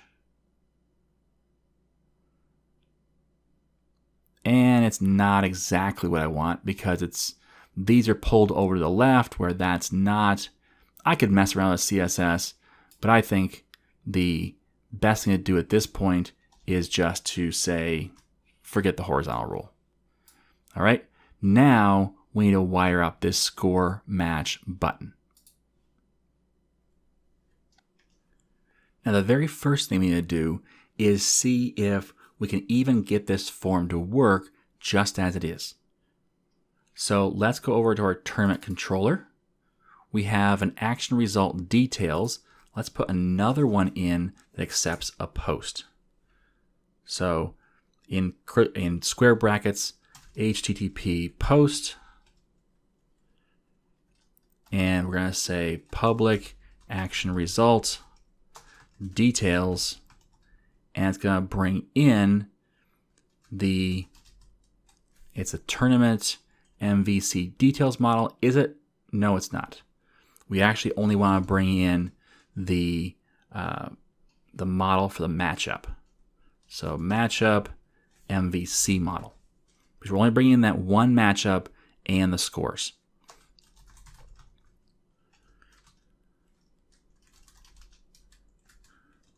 So let's just say return view for now, and I'll put a breakpoint here. The only thing I care about at this point is, does the model come in, is there values in it, and are they the right values? So let's run this. And I'm going to select not even the first one. I'll select, probably a second or a third one, so it's not just defaulting to the first one. I don't want that. I'll make sure that I verify it's selecting the one that I asked for. So let's do Garanimals, and I'll say they scored 15. Sue's team scored, let's do 23. I'll hit score matchup. Right away it comes here. Let's look at the model. And the model, if you can see that, is empty. There's nothing here. First team matchup, entry ID, score, everything. It's all blank. That doesn't make me happy. Now, it's going to crash the application from there, but let's try this again. And this time I'm going to put a score in every single box. And the reason why is because maybe it is defaulting to that first one and we didn't pass anything in. Now, I don't think it is because it had the IDs all be 0.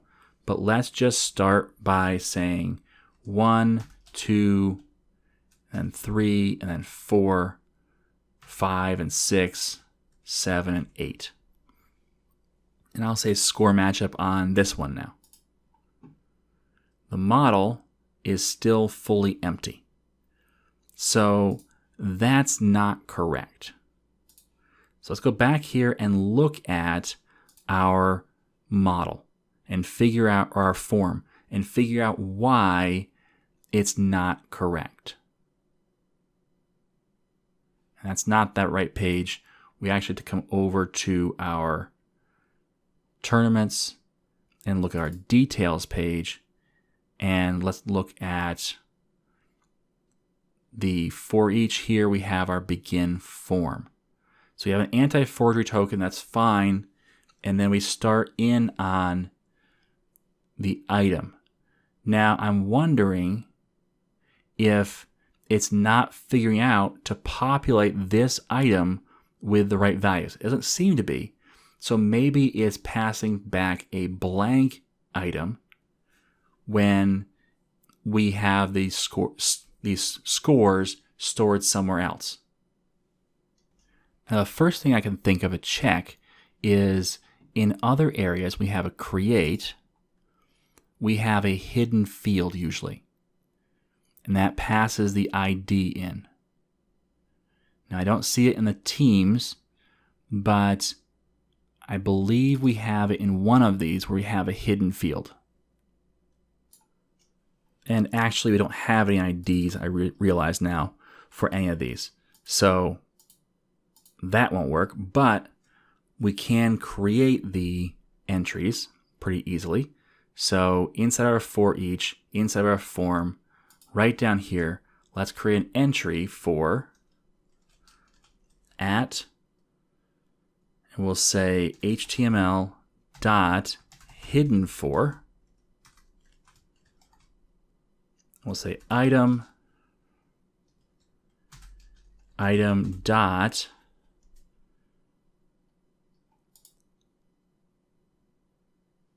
and we shouldn't call this item, we should actually call this model. So item dot, and let's say the first team matchup entry ID. Let's get the matchup ID. Let's do a hidden for that first, and let's do just that one and try it out. That should populate the ID with something when it comes through. Let's make sure we have our breakpoint still set. We do. We now go back over here. Again, this is debugging. Trying one little thing at a time and seeing if it works. So I'm going to score this match with nothing else in it. And even the matchup ID is 0. So there's a problem here. When we try and create this form inside this for each using the list, it's not properly populating a new item or a new model. And so we need to figure out what the problem here is so we can resolve it. Now, the first thing I can think of beyond just the hidden for, which we need to have these, the first thing I can think of is maybe creating multiple forms on this page that are all attached directly to this page. Maybe that's causing a problem. Maybe it wants to have a little more separation. So let's go ahead and create a partial view and see if that relieves some of the pressure. So to create a partial view,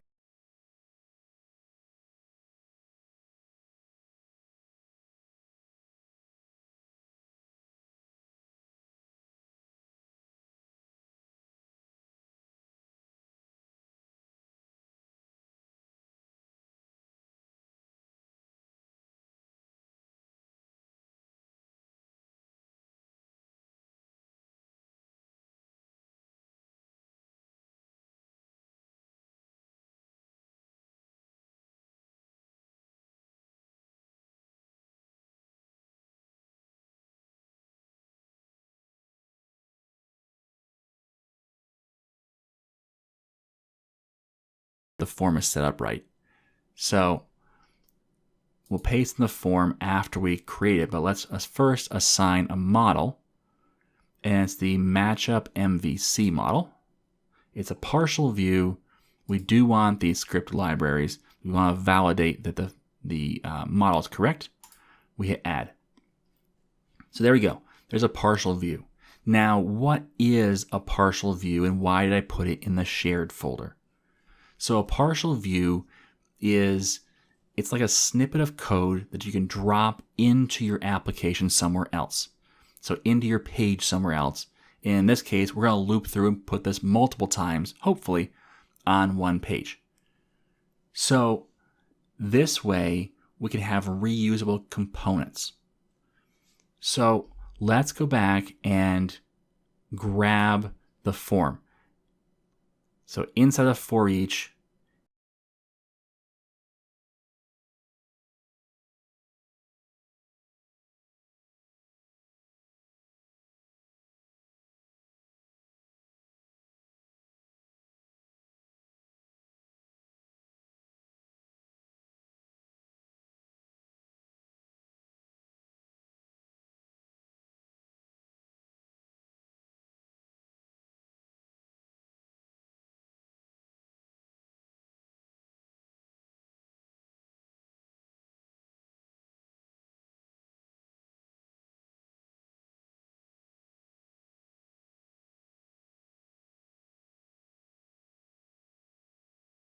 that's a great thing because we can use this not just in the details page for tournament, we could even use it on the home page if we wanted to. Now, it doesn't make sense in this case, but it's possible. Now, wherever we see item, we can change that to model, and that should match up. We can say model.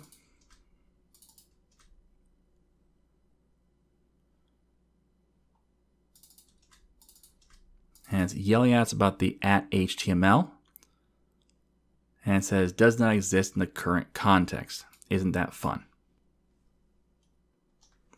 Now, I think the reason why is because it's just a glitch. I think. But I may have caused a problem in my copy and paste. We'll figure that out in a minute.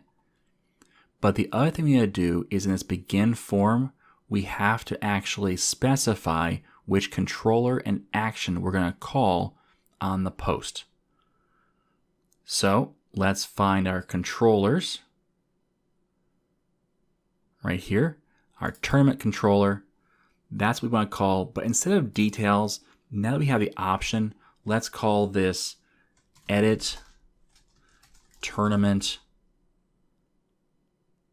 matchup. There you go. edit tournament matchup. So now we'll say in the begin form, that's the action, and it's in the tournament's controller. Now again, I think this should work. So let's save it all and let's build this solution and see if it actually builds. It says build succeeded. So let's close out this partial view and let's open it back up and see if it now likes us. And it looks like it likes us. Nope. It still yells at us saying, nope, can't find it in the current context. So we'll figure out if that's actually a problem or not in just a minute. Let's go back and actually call this partial view. So in details, inside our column, we can say at html.partial. We give it the name of the partial view, in this case, edit matchup. And they pass in item. An item is that specific item in the list.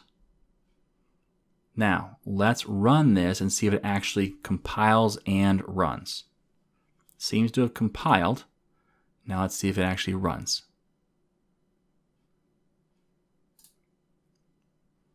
We'll go over to our Better MVC tournament, and it blows up and says only one model statement is allowed in a file. So it looks like we do have some sort of error. Let's go back and look. It looks like I have a lowercase m. This is one of those quirky things, and I'm not a big fan of how it works. But when you're specifying, and that fixes a lot of problems, when you're specifying the model inside of the Razor layout, it's a capital M. But then when you're doing the editor for, you do a lowercase model and can still access it. So it's a little bit funky. It's the best way of describing it. Now I do see that we've got some more red squigglies here, but they're different. So we've changed some things. Let's see if we can change the rest. Off the top of my head, I don't see what the problem is. So again, I will run this and see if it goes away.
HTML.partial and HTML.renderPartial. And they both do a very, very similar job. The one obvious difference besides the name is that partial does not require a semicolon at the end, where renderPartial does. Now the reason why is because of how they operate. HTML.partial, what it does is it returns a string, and that string gets put right in this spot. And then that's HTML that then gets rendered on the page. The HTML.renderPartial doesn't return anything. It returns void. Thus, it needs a semicolon. But what happens is it separately renders that part of the page and inserts it directly. So when the page gets rendered, it comes down to this spot right here, and then it calls the renderPartial, and the renderPartial does the insert on its own, and then it just keeps going. Versus when it gets down here for partial returns the HTML, then we render that HTML and continue on the div. So a little difference is technically the renderPartial is a little faster. So if you have a speed issue, look at the renderPartial versus partial. The one time when people say, yeah, that's probably a better idea to use partial, would be if you want to save that HTML for later, or to manipulate the HTML after it's been rendered, or stuff like that. So there is a case for that. I'm using partial here versus the renderPartial just because. I mean, there really doesn't seem to be a big difference. The HTML.partial does operate directly on your model instead of making a copy of it, from what I can see. And I kind of like the idea of it working directly on a model. So there is that. Is it a big deal? No. And is it going to cause a problem in my application? Also no, unless I really scale this thing up.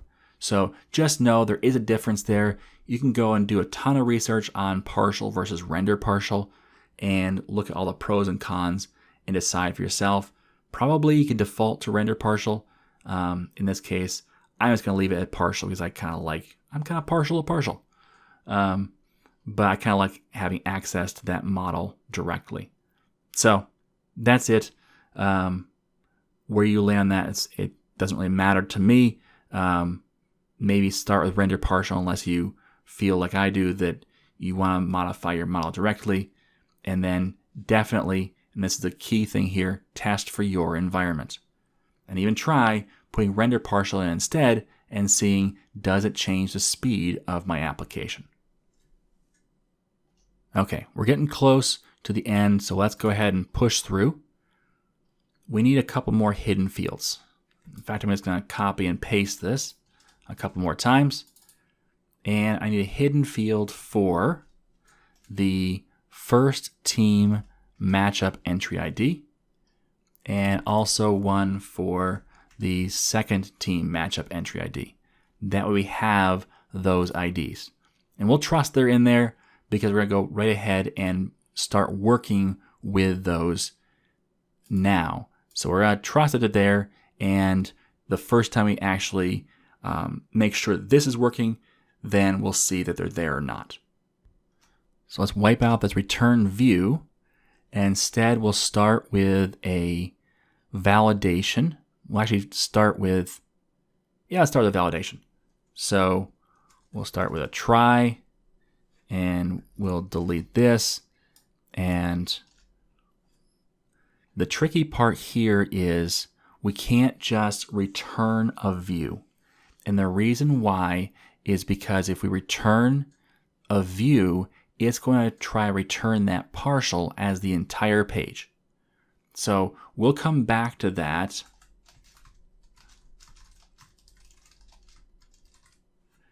We'll come back to this once we go through the it works scenario, and then we'll figure out what to do if it doesn't work.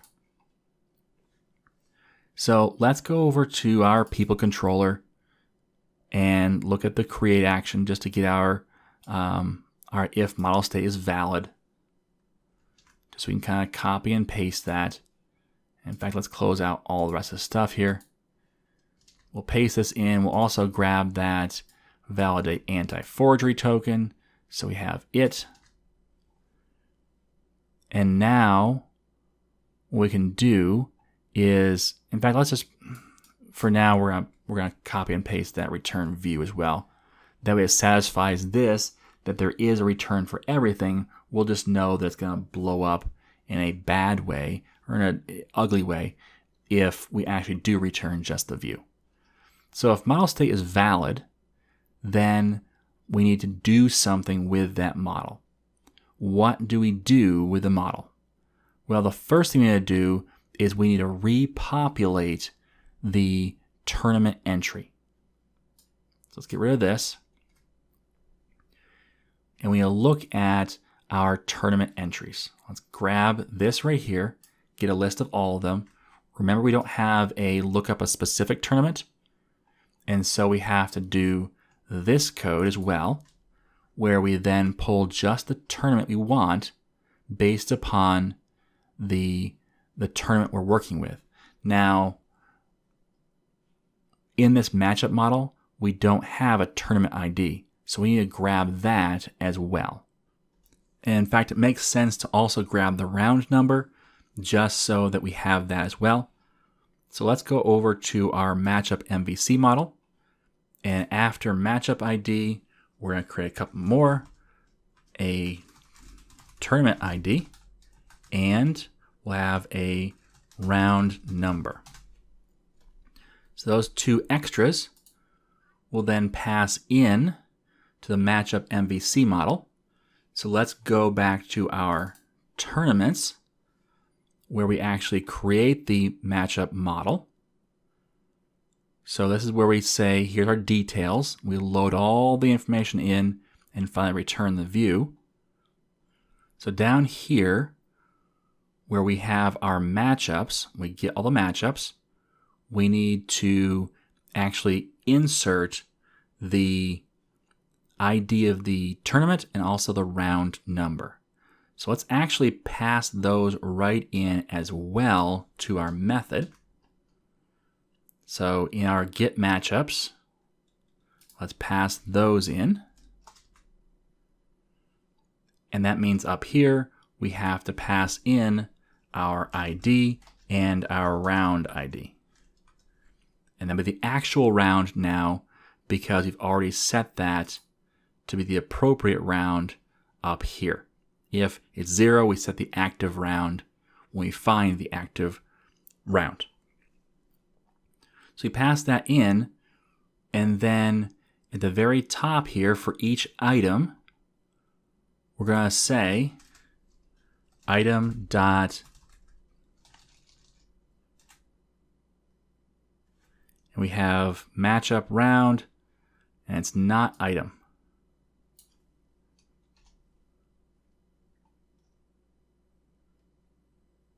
There we go. Down here under output. Output.add.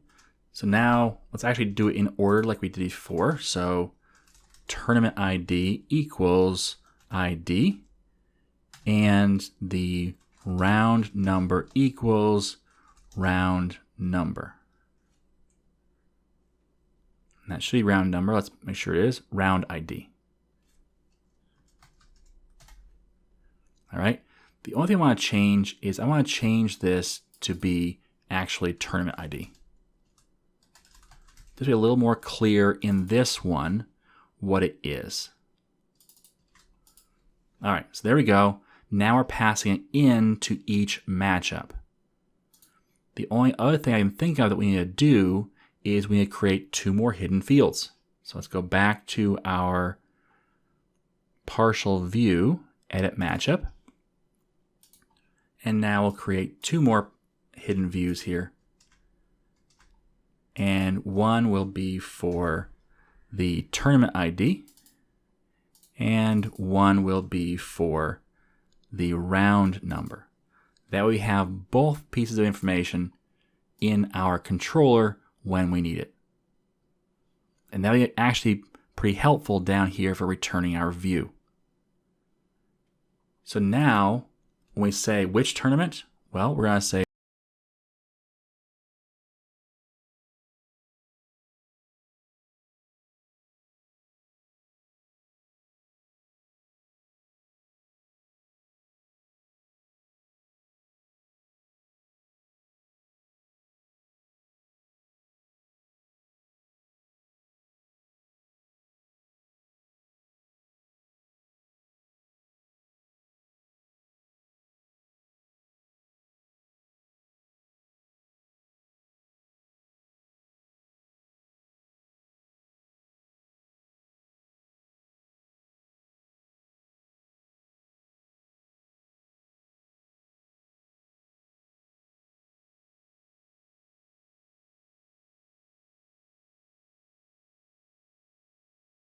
that causes some issues.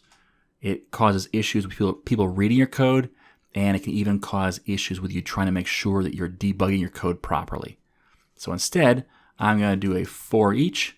I'll do it on the t.rounds. And I'll say for each, and I'll say m in item, there's item. So what this is going to be is, and let's actually name it a little better because it's, otherwise I have to put comments in to describe it. So let's say round in rounds. And then I'll still say M for matchup because I have my specific matchup, well, at least for now. Let's say the found matchup. That way it's a little more clear, and I can say down here, matchup. How you write your code is important because your code is designed not only to compile, but also to be read by humans. So if your code isn't readable by humans, then you failed. So make sure that your code is readable by humans. Now I can say if matchup dot ID equals, double equals, and I can say model dot matchup ID. If it is, found matchup equals matchup. There we go. So now I should find that matchup. Now we're still inside of a try catch, so if I don't find it, I will bomb out to the catch. So I'm not going to put any more validation here to say, if you don't find it, what do you do? Don't worry about it.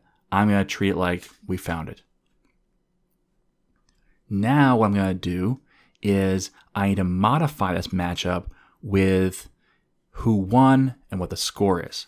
But I want to make sure I do it the same way as I do down here in my WinForms app, because I may have had a trick or two up my sleeve when I created this. So let's look at the score button. And the score button first validates the data, and then it says, okay, let's find the right matchup. And it says, okay, it finds the matchup and it checks to make sure the score is valid. And if it is, we put the score for the first team, we put the score for the second team, and then after that, we just call the update tournament results. That's all we do. So essentially, all I need to do is in my, now I can't find it. I hate when it takes the tabs off my list here. I really do. I know they're down the drop down here, but I'm not a fan of my tabs going away. But I also don't want to add one of those add-ons that makes your tabs go into 2 levels. So it's just one of those things where I'd rather have it shrink the tab down a little bit or something. I also like colored tabs, but again, I haven't found an add-on I like yet. So off the rabbit trail, back on what we're doing here. I just need to update the score in here to say, okay, for this found matchup, update the score for player 1 and player 2, and then I call this update tournament results. So let's do that. We say found matchup dot, and we have entries. Now, this is where, again, it's a little tricky because entries is a list and it may have 1 or it may have 2, depending on whether it's a buy or not. So I have to, again, figure out how many it has. So what I could do is say for int I equals 0, I is less than found matchup dot entries dot count. So now what it's going to do is say, and saying you're using an unassigned local variable. No problem. I'll say equals new matchup model. And the reason it's saying that is because if I didn't find this right here, then it would be empty or be null. And you can't do that at design time. It says, nope, that's not what I want you to do, even though I really want it to bomb out if it can't find it. But that's okay. So it's going to loop through the entries that are here, and we're going to assign based upon what the number is. So if I equals, double equals 0, because double equals is a comparison, single equals is an assignment. Don't ever forget that. So if I equals 0, we're the first entry. Therefore, found matchup.entries, let's put I, not 0. And we have the score equals model.first team score. Now we can do is say else if I double equals 1. Don't forget it's a base 0. Therefore, 0 is the first place, 1 is the second team, not place. So found matchup.entries, and it's I dot score equals model dot second team score. So even if for whatever reason you tried to score by week, it's going to say, well, we only put a score in for the first team because it won't find more than one entry. So now we have a scores in. Now what we need to do is call this call right here. So I'll copy that. And I'll paste that right here. Only tournament's not right. I have to find its T. Now, some of you may be wondering, how exactly did I get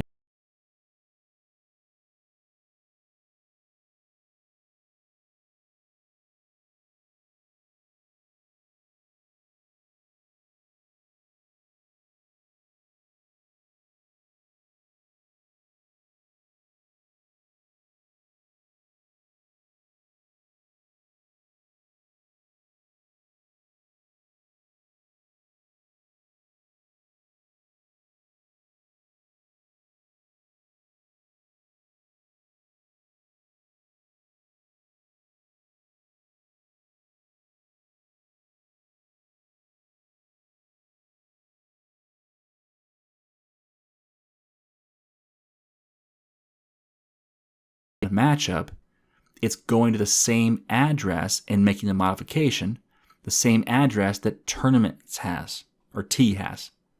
Therefore, T has the updated information. Therefore, we're good to go on updating our tournament. Now, before we go any further, what I want to do is I want to work on this redirect to action right here and these views, because really they're all going to be the same thing. In fact, we can take out this, we can take out the else, we can take out the one in the catch, and in fact we can do all of that and just have a return redirect to action and our values. Now, what I want to do is the same redirect to action that we have in our on our home page. So let's look at the home page. Let's find it here, index, and we have this right here where we say redirect to action or action link. We have the details of a tournament and we pass in the ID. So let's copy this, come back over here. We're going to details action of a tournament model, and instead of item.id, it's actually a model. So model dot, and it's not ID, it's going to be tournament ID. And the other thing I want is round ID equals model.round number. I do believe it's round ID. So we'll try that. And what that's going to do is it's going to send us to the details page of this particular tournament and this particular round, no matter what. And the reason why is because that's going to be all of our forms. And if we have scored this properly, one of them is going to have the updated score. So let's try this out and see if it works. We didn't shut down Chrome properly last time, no big deal. Once we get to our home page, we're going to load that MVC, the Better MVC tournament. Because we know that we created that hopefully properly. And let's say the Garanimals 10 and Sue's team 12. We're going to score this match. I know it's running. Let's see what happens next. Now it comes back and nothing seems to have changed. But let's go round 2. Nothing. Go back to round 1. 10, 12. It remembered. Now let's put scores in for the rest. So I'll score this matchup. I'll wait for it to complete the load. Now it would be nice to have some sort of indicator that yes, you've made this change and it was successful. So we could work on that. But in general, the page works and it actually works pretty well. Let's now score this last one and see what happens when I hit score match. Now, look to the left. It says round 1 is completed. We're still on page round 1. Let's go to round 2. Now round 2 says to be determined versus Sue's team and team first place versus Greg's team. So we got a little bit of a glitch here because we should know who Sue's team is going to be playing against. So I think that Sue's team should be playing against the Uncanny Losers. Let's just update their score. I might have changed that improperly. So let's update that. It didn't save. We go round 2 is active, and it still says to be determined. So we got something going on here that's not correct. Let's figure out what it is. The first thing I'm going to try, just for giggles, I'm going to put 100 in here. And the reason why is if it was saving, maybe it saved bye week as 15 and that one as 10, and therefore it was saying bye week was the winner. So let's try it out. But no, it did not. So let's dig into the data and figure out what's happening. And it is with bye week, I'm pretty sure. So let's go back to round 1. Uncanny Losers should be the fourth winner. So we have Sue's team, Greg's team, and team first place. Sue, Greg, and team first place. Let's go to round 2. Once we get there, we should see Sue, Greg, and team first place. Therefore, this is that bye week, and we didn't handle it properly. And I think I know the reason why. So let's go back to the example, which is our tournament viewer form. And let's look at the code behind. And I believe we have a call at the very beginning. But let's see. We have the load matchup. We have display matchup.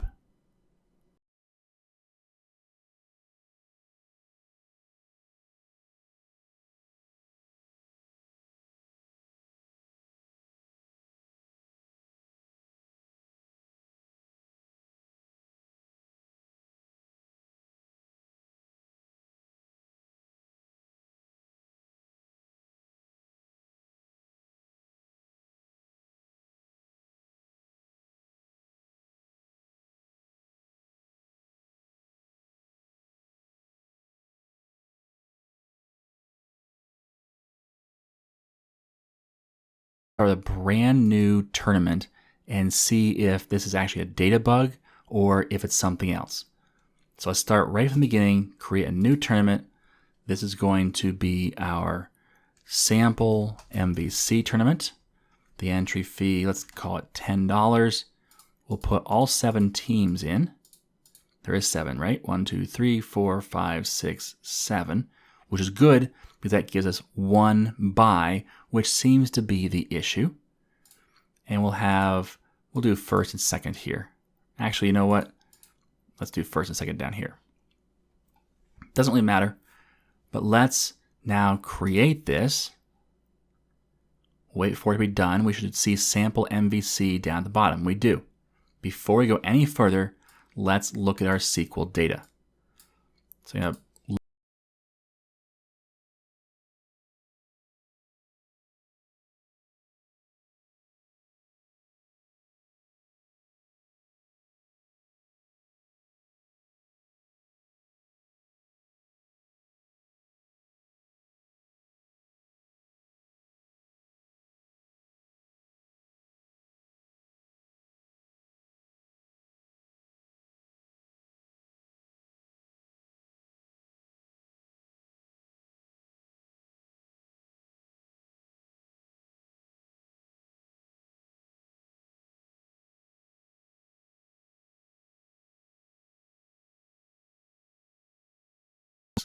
So that's okay. Let's look at 40. 40 says there's 2 entries. One comes from 36, the parent ID, which we just saw, but it says no team is competing and no score. Now I believe that's where the problem lies, because this should say, because there's a winner, if we look back at 36, it says there's a winner. And the winner is team 1. Let's actually go back here. There we go. The winner is team 1. So since there's a winner, there should be marked in the next round, right here in 40, it should say the team competing is team number 1. Since it's not, let's look at 12 for a minute, because 12 is the one we're working on, our previous example. We have round 2, let's look at 33. So 33 says there's 2 entries, and one says team competing is null. That's our to be determined team. That should be from matchup 29. And matchup 29 does have a team marked as a winner. And that's team number 2. If we look back here at our tournament list, we'll see that team number 2 was marked in 29 as the winner. So we've got a bug here in the creation of our tournament. So it's not in the execution of our edit, where we actually edit the tournament, but instead in the creation of our tournament. So let's stop the code right now and let's look in the creation area, first in our create tournament form in our UI, our WinForm UI. And we have this alert users to new round, which we're doing. We have the create new round, create tournament. So I think we're doing all these things, but I want to make sure that we are. So right now, the create tournament button creates all the fees. It fills up a new model, puts the information in, like the prizes, the entry team, creates the rounds, and then calls the create tournament action. So let's make sure that we're doing the same exact thing in our tournament controller in the create action. So here's create. And we create a tournament model. We populate all the information. We create the rounds, and then we create the tournament, and then we alert users to the new round.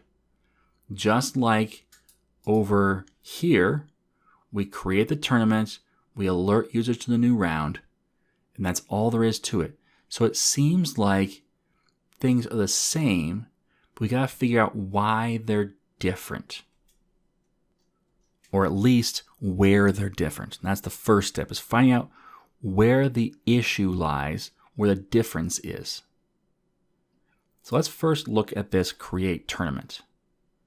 And that, depending on SQL versus text file, we've only been working with SQL so far because they both work the same way. And we have here the create tournament for SQL, where it says save a tournament, save the prizes, the entries, the rounds, and then update tournament results. Let's go there. So F12. And what it's going to do here is going to loop through and check to see if the winner is null.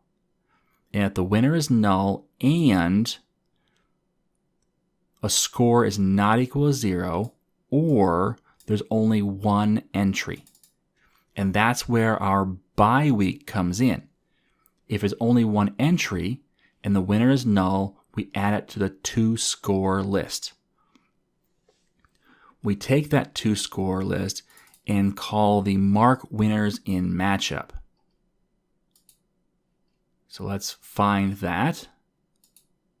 I'll collapse these others so we kind of have it still visible.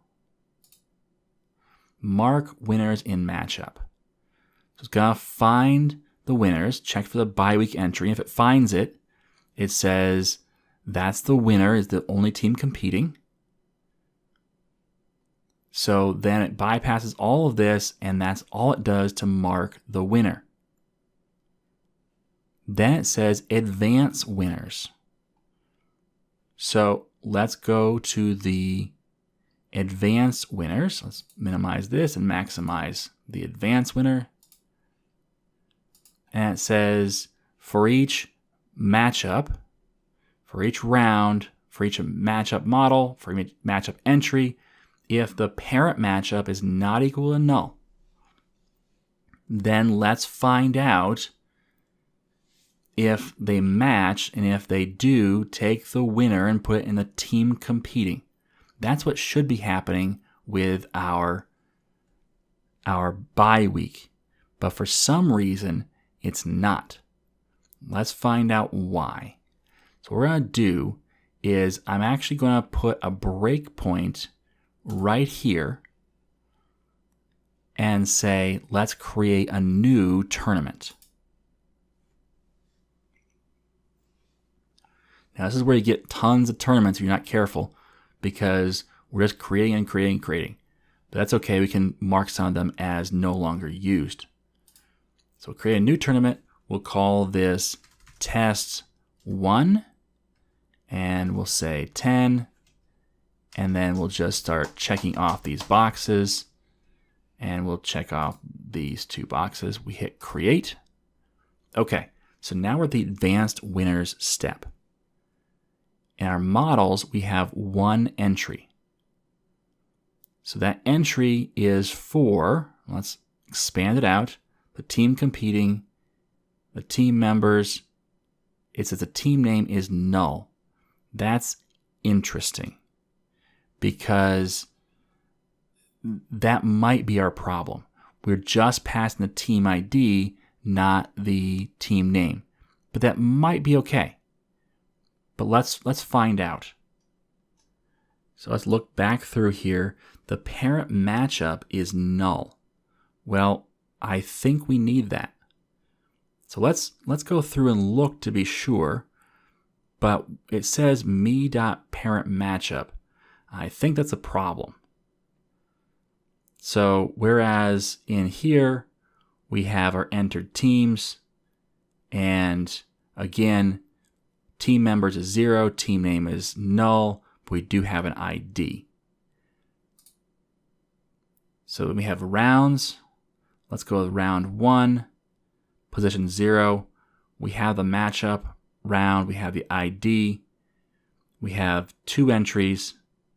Let's look at those entries. Team competing is null, team competing is null, and both of them have no parent.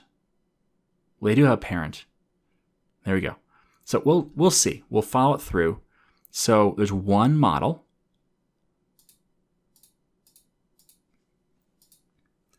And then there are 3 rounds. And then there are 4 matchups in the first round. And it's going to say, okay, there's one entry in the first round's first matchup. Now we see that me is a team competing ID of 0. The ID of the team competing is 1. So it does have a little bit of information there, but the parent matchup is null. So we can skip.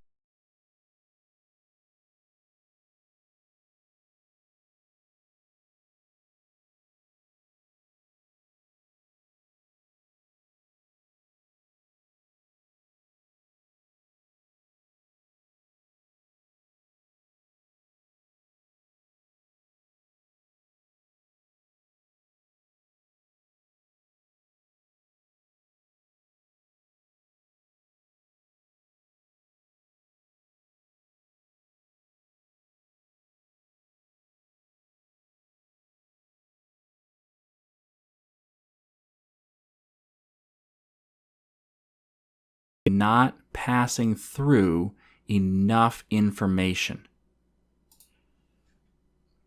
So let's stop this and go back to our creation of our tournament. Let's close out everything. Just we can start over fresh and go to our tournaments controller. We'll look for create. Now it looks like this code is all right. We could make a modification here where instead of rehydrating just the ID for the team model and the prize model, we could do is do a lookup after loading all the teams and populate it that way. And that seemed like a simple check just to make sure that we're doing things right. So let's go ahead and do that. We'll load teams and prizes. So let's go to the prizes controller and get all the prizes. And we'll paste that in right here. And then we'll also go to the teams controller and get all the teams. And we'll paste them in as well. So now we'll make the modification. Instead of saying new team model, what we'll do, we'll actually copy this and paste it down below and comment it out. And the reason I do that is just so that we have a backup to go back to instead of trying to do undo. I wouldn't have to do this if I was using source control and I was being a little more succinct about my commits. I am using source control for this project, but just at the lesson level, meaning before and after the lesson, you can see the differences. So in this case, I'll do copy and paste and just comment them out. If I blow this up and it doesn't work, I just delete these 2 rows and uncomment these. So now instead of new team model, we're going to do int.parseX. What I'm going to do instead is take this out and say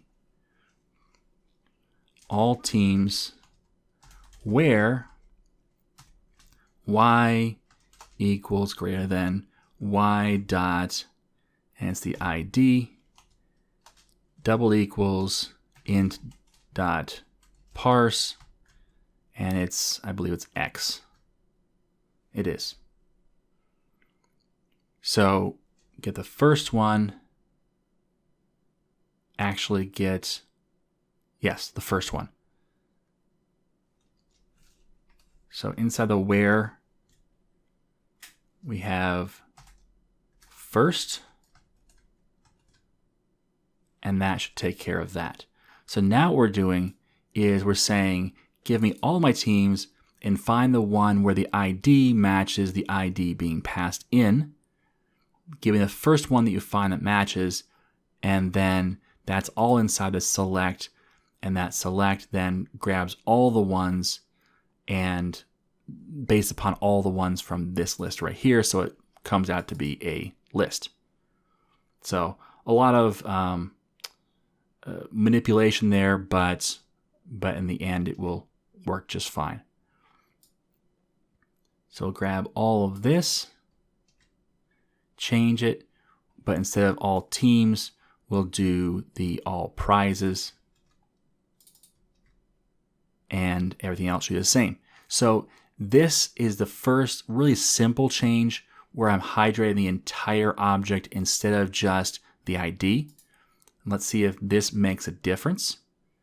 But then I have another possible solution if this doesn't work. It's not as ideal, but I think in the long run it will work out just fine. So wait for this to load. Instead of doing test 1, I'm going to create test 2. And I'll create pretty much the same setup as before. I don't like changing my data halfway through, just in case that was an issue. And it says not set to an instance of an object. So it crashed in there somewhere, and it tried to return to that page. So we had a crash in our controller, thus we hit the catch, thus we bombed out. So that didn't work the way I wanted it to. Probably one of those parses didn't find something. And that shouldn't be the case, but it might be. So with that being the case, what we need to do is let's put our breakpoint on the return view, and we'll run it again, and this time we'll at least see what that exception was. Maybe it's something simple.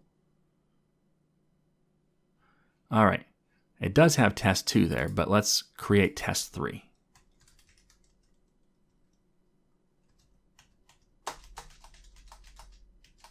I missed one up here, so I'll grab that. First and second, create. It says, okay, value cannot be null, parameter name address.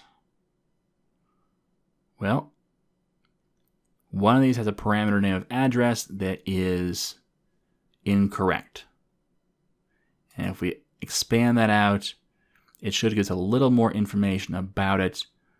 Let's look at the system.mail.mailaddress.constructor. So it's saying one of these items doesn't have an address, and it should. So it came down here to create tournament, and it crashed. And since it crashed, it didn't fully complete the create tournament. Or actually, it's alert users to new round. That's where it caused the problem. So let's stop. Let's go to our data and look at our users, our people. So I'll select the top 1,000 rows, and we've got that one problem person right here. Let's go ahead and delete that person just so we don't have them in the list anymore.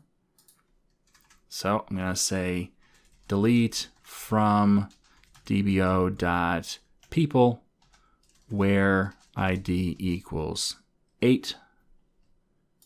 Let's just run that and then delete that and run this. And now that person's gone. Everybody else has an email address. Let's see if that was the problem. It shouldn't have been, because he shouldn't have even been visible to that list. Let's also put a breakpoint before create tournament, just so we can stop before it happens instead of after only. Wait for this to load. We'll create test 4.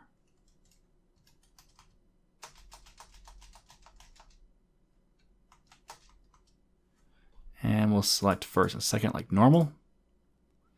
We'll skip over the create. That worked. Now let's skip over the alert users to new round. We get an exception. And the exception, if we run to this, it says parameter name address. So we're still getting that issue with the parameter name address. Let's look at more information. It's still looking at the mail. So this time, let's do it all over again. And we'll go back to the home page. And we'll call that create again. And then we'll go from there. So create, I believe this is test 5.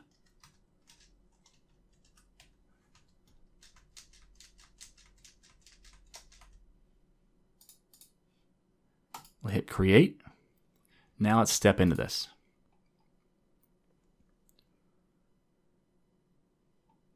So where teams competing is not equal me competing first to default, let's just see if we get through until this first alert.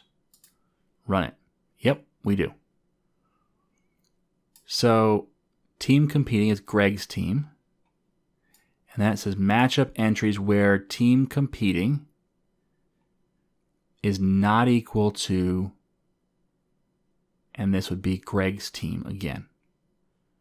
So find where it's not, the competition is not Greg's team. All right, so let's actually step through this. And it says alert person in a new round. The person would be Greg.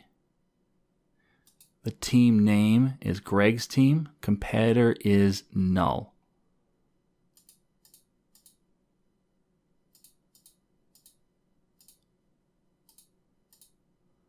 So it says you have a bye week this week.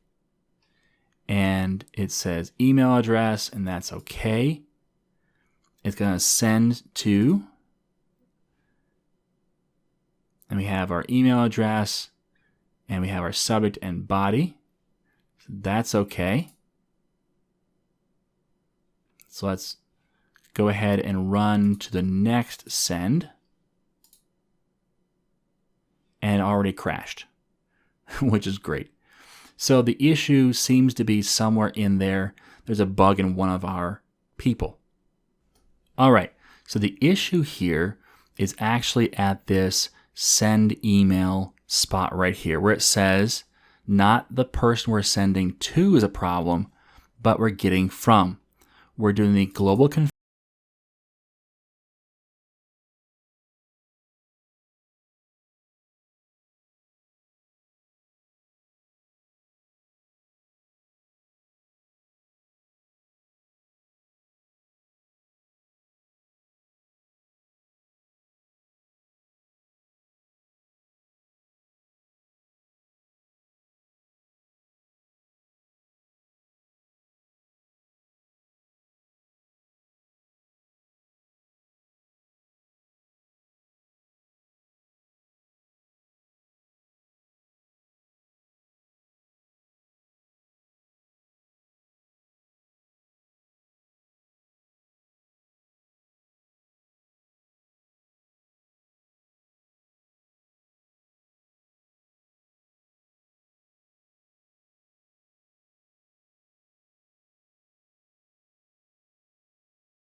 paste it into our app settings up here, and then delete this section here. We don't want to have duplicate. Now, with all of this being done, it should be that our application runs now. Or at least runs a little better. Let's find out. And as you'll see, I created a number of tests, and we'll delete those in a minute. But we have through test 8, so let's create test 9. Test 9. And if you're not tired of seeing this by now, I don't know what will make you tired of seeing it, because I'm tired of seeing it for sure. We can skip over this alert person. We can skip over this send email. And now it crashes and it says parameter name address still can't be found. So let's go back here and figure out why we're still crashing when we're looking up that person's name. Okay, so I found a couple of issues and I want to walk you through them. I did pause the video for a while to do some debugging and bang my head against the desk and all that kind of good stuff. So the first thing I found was that there's 2 web configs in ASP.NET MVC. Oops, forgot about that. So there's one inside the views folder. That's where I put all of our stuff, and that's not the right spot for it. Because there's another one, and I'll delete all of our stuff out of it. There's another one at the root of the project right here. I put the stuff in there, all of a sudden things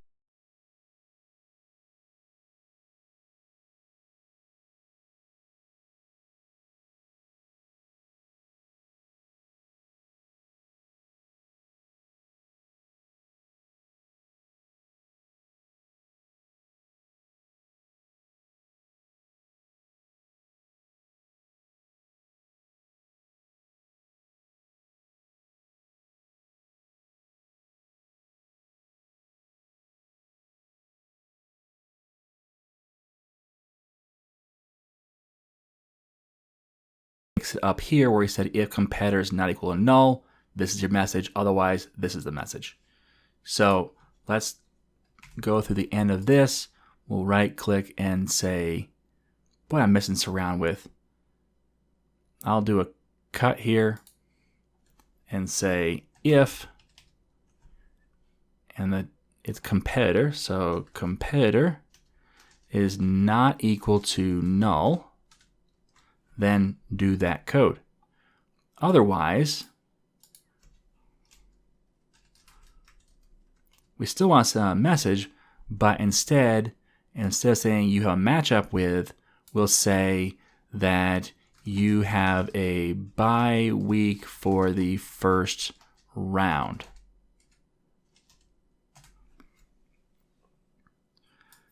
So that's it. We don't need a $sign, but we can leave it there. It's no big deal. So now that should solve that problem. Let's give it one more shot while on video just to see if it works this time, and then we'll move on from here, hopefully. It's always nice to move on from a few bugs, but we're kind of piling up the bugs we're finding, which is good. We're finding bugs, but at the same time, we need to identify and move on past this and get to something a little more fun. So our test 14, and we'll fill in all the same answers as before. And we'll hit create. It'll hit the breakpoint, no big deal. It's saying the message is not found. So it's trying to send a message, and it's saying the resource nice try messages.json was not found. Let's go to details. I'll pull that over here and expand it out. It says there's the exception. And it's saying I have a problem with Twilio. Well, that's probably something to do with Twilio itself. So what we can do is we can actually stop this. And I'm going to put let's close this out for now. I'm going to pause the video again, but what I'm going to do is I'm going to wrap the send SMS with a try catch and just ignore any errors and say, you know what? If you can't send a text message, no big deal, just keep moving on. Now, after a little more debugging and a little more looking into it, I think the one issue that I found that is a simple solution to our problem is this right here. I check to make sure the winner equals null. But sometimes the winner is set, but I haven't scored it. And so if I take this check out, I will always check the winner every time instead of only the first time. And so while it's going to loop through and score more than once, the reality is it's just a couple extra processor cycles, and it protects me against weird bugs. So with that being fixed, our application now works. Let's just demonstrate that. Now I'll turn off all those extra tournaments later. But for now, we'll just go ahead and leave them as they are. We'll create a new tournament this time called MVC Final for the we don't want to create any more tournaments reason. So under create, we have through 16 right now. So we're going to create MVC Final.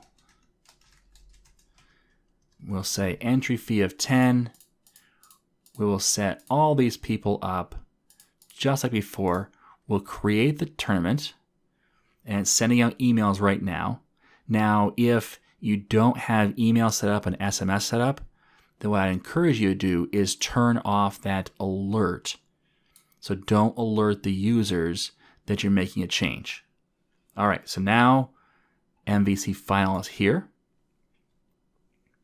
And now we'll score those other 3 matchups. So the one on the bye, we don't need a score because it's already been scored. But for the rest of them, so let's say Mary's team was 12-0 over the Garanimals. And we'll wait for that to post. It's a little slow on my machine right now, but I'm trying to do a lot of different things all at once. So that's probably the reason why. So once that posts, we'll go on to the next one and score it as well. And then the final one. So go ahead and actually pause the video and let it do its thing and then come back. All right, so I've just hit score on this last one here. Once it's done, we should see it shift over to the second round being active and the first round being completed. Once that happens, we can check the second round and make sure that it indeed has 2 matchups and both of them are fully populated. And I am getting emails in my test email client for the next round, so it looks like at least that's working. So you go round 2, and we'll check it and make sure that in fact both teams are in the 2 matchups.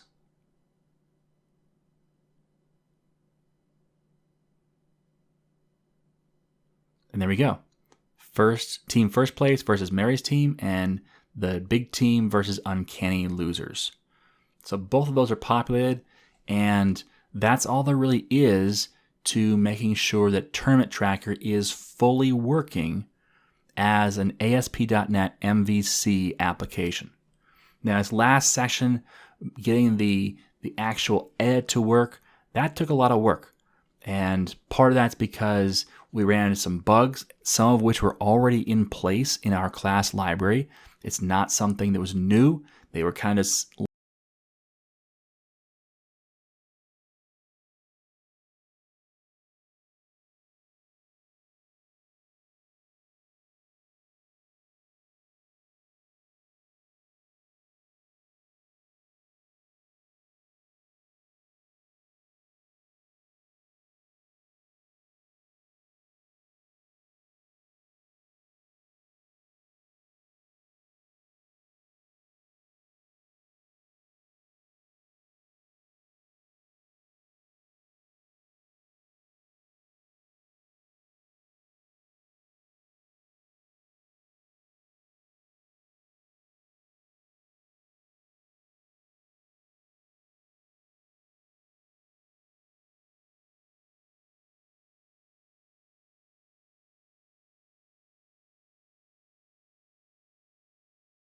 give up. It can be done, but I don't want to keep going on and on in this video. I want to kind of wrap this up so you can take a break.